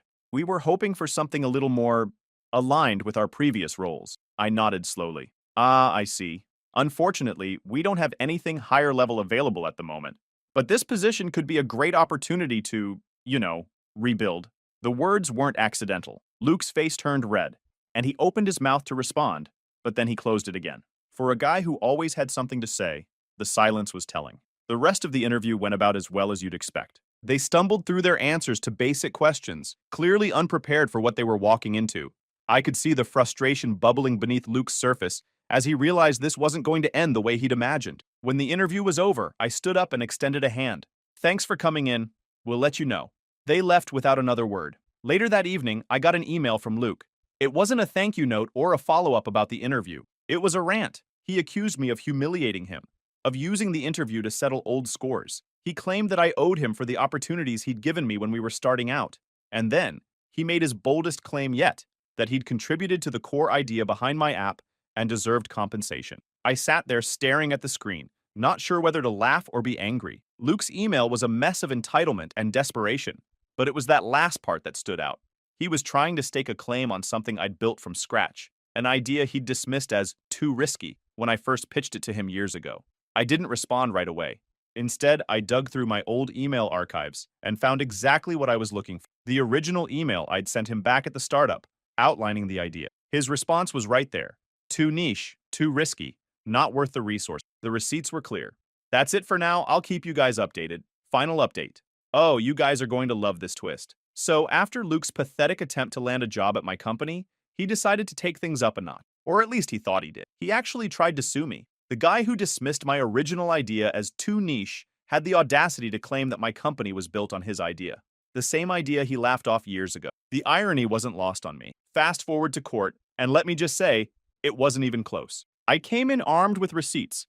The email where I pitched the concept to him, his dismissive response, timestamps showing when I started working on the code, and everything else I needed to shut this nonsense down. Luke's case, weak as his excuses during that awkward job interview. The judge ruled in my favor so quickly, it felt like they were doing me a solid just to save everyone's time. Now, not only is he jobless, but he's also drowning in legal fees. I guess karma works overtime sometimes.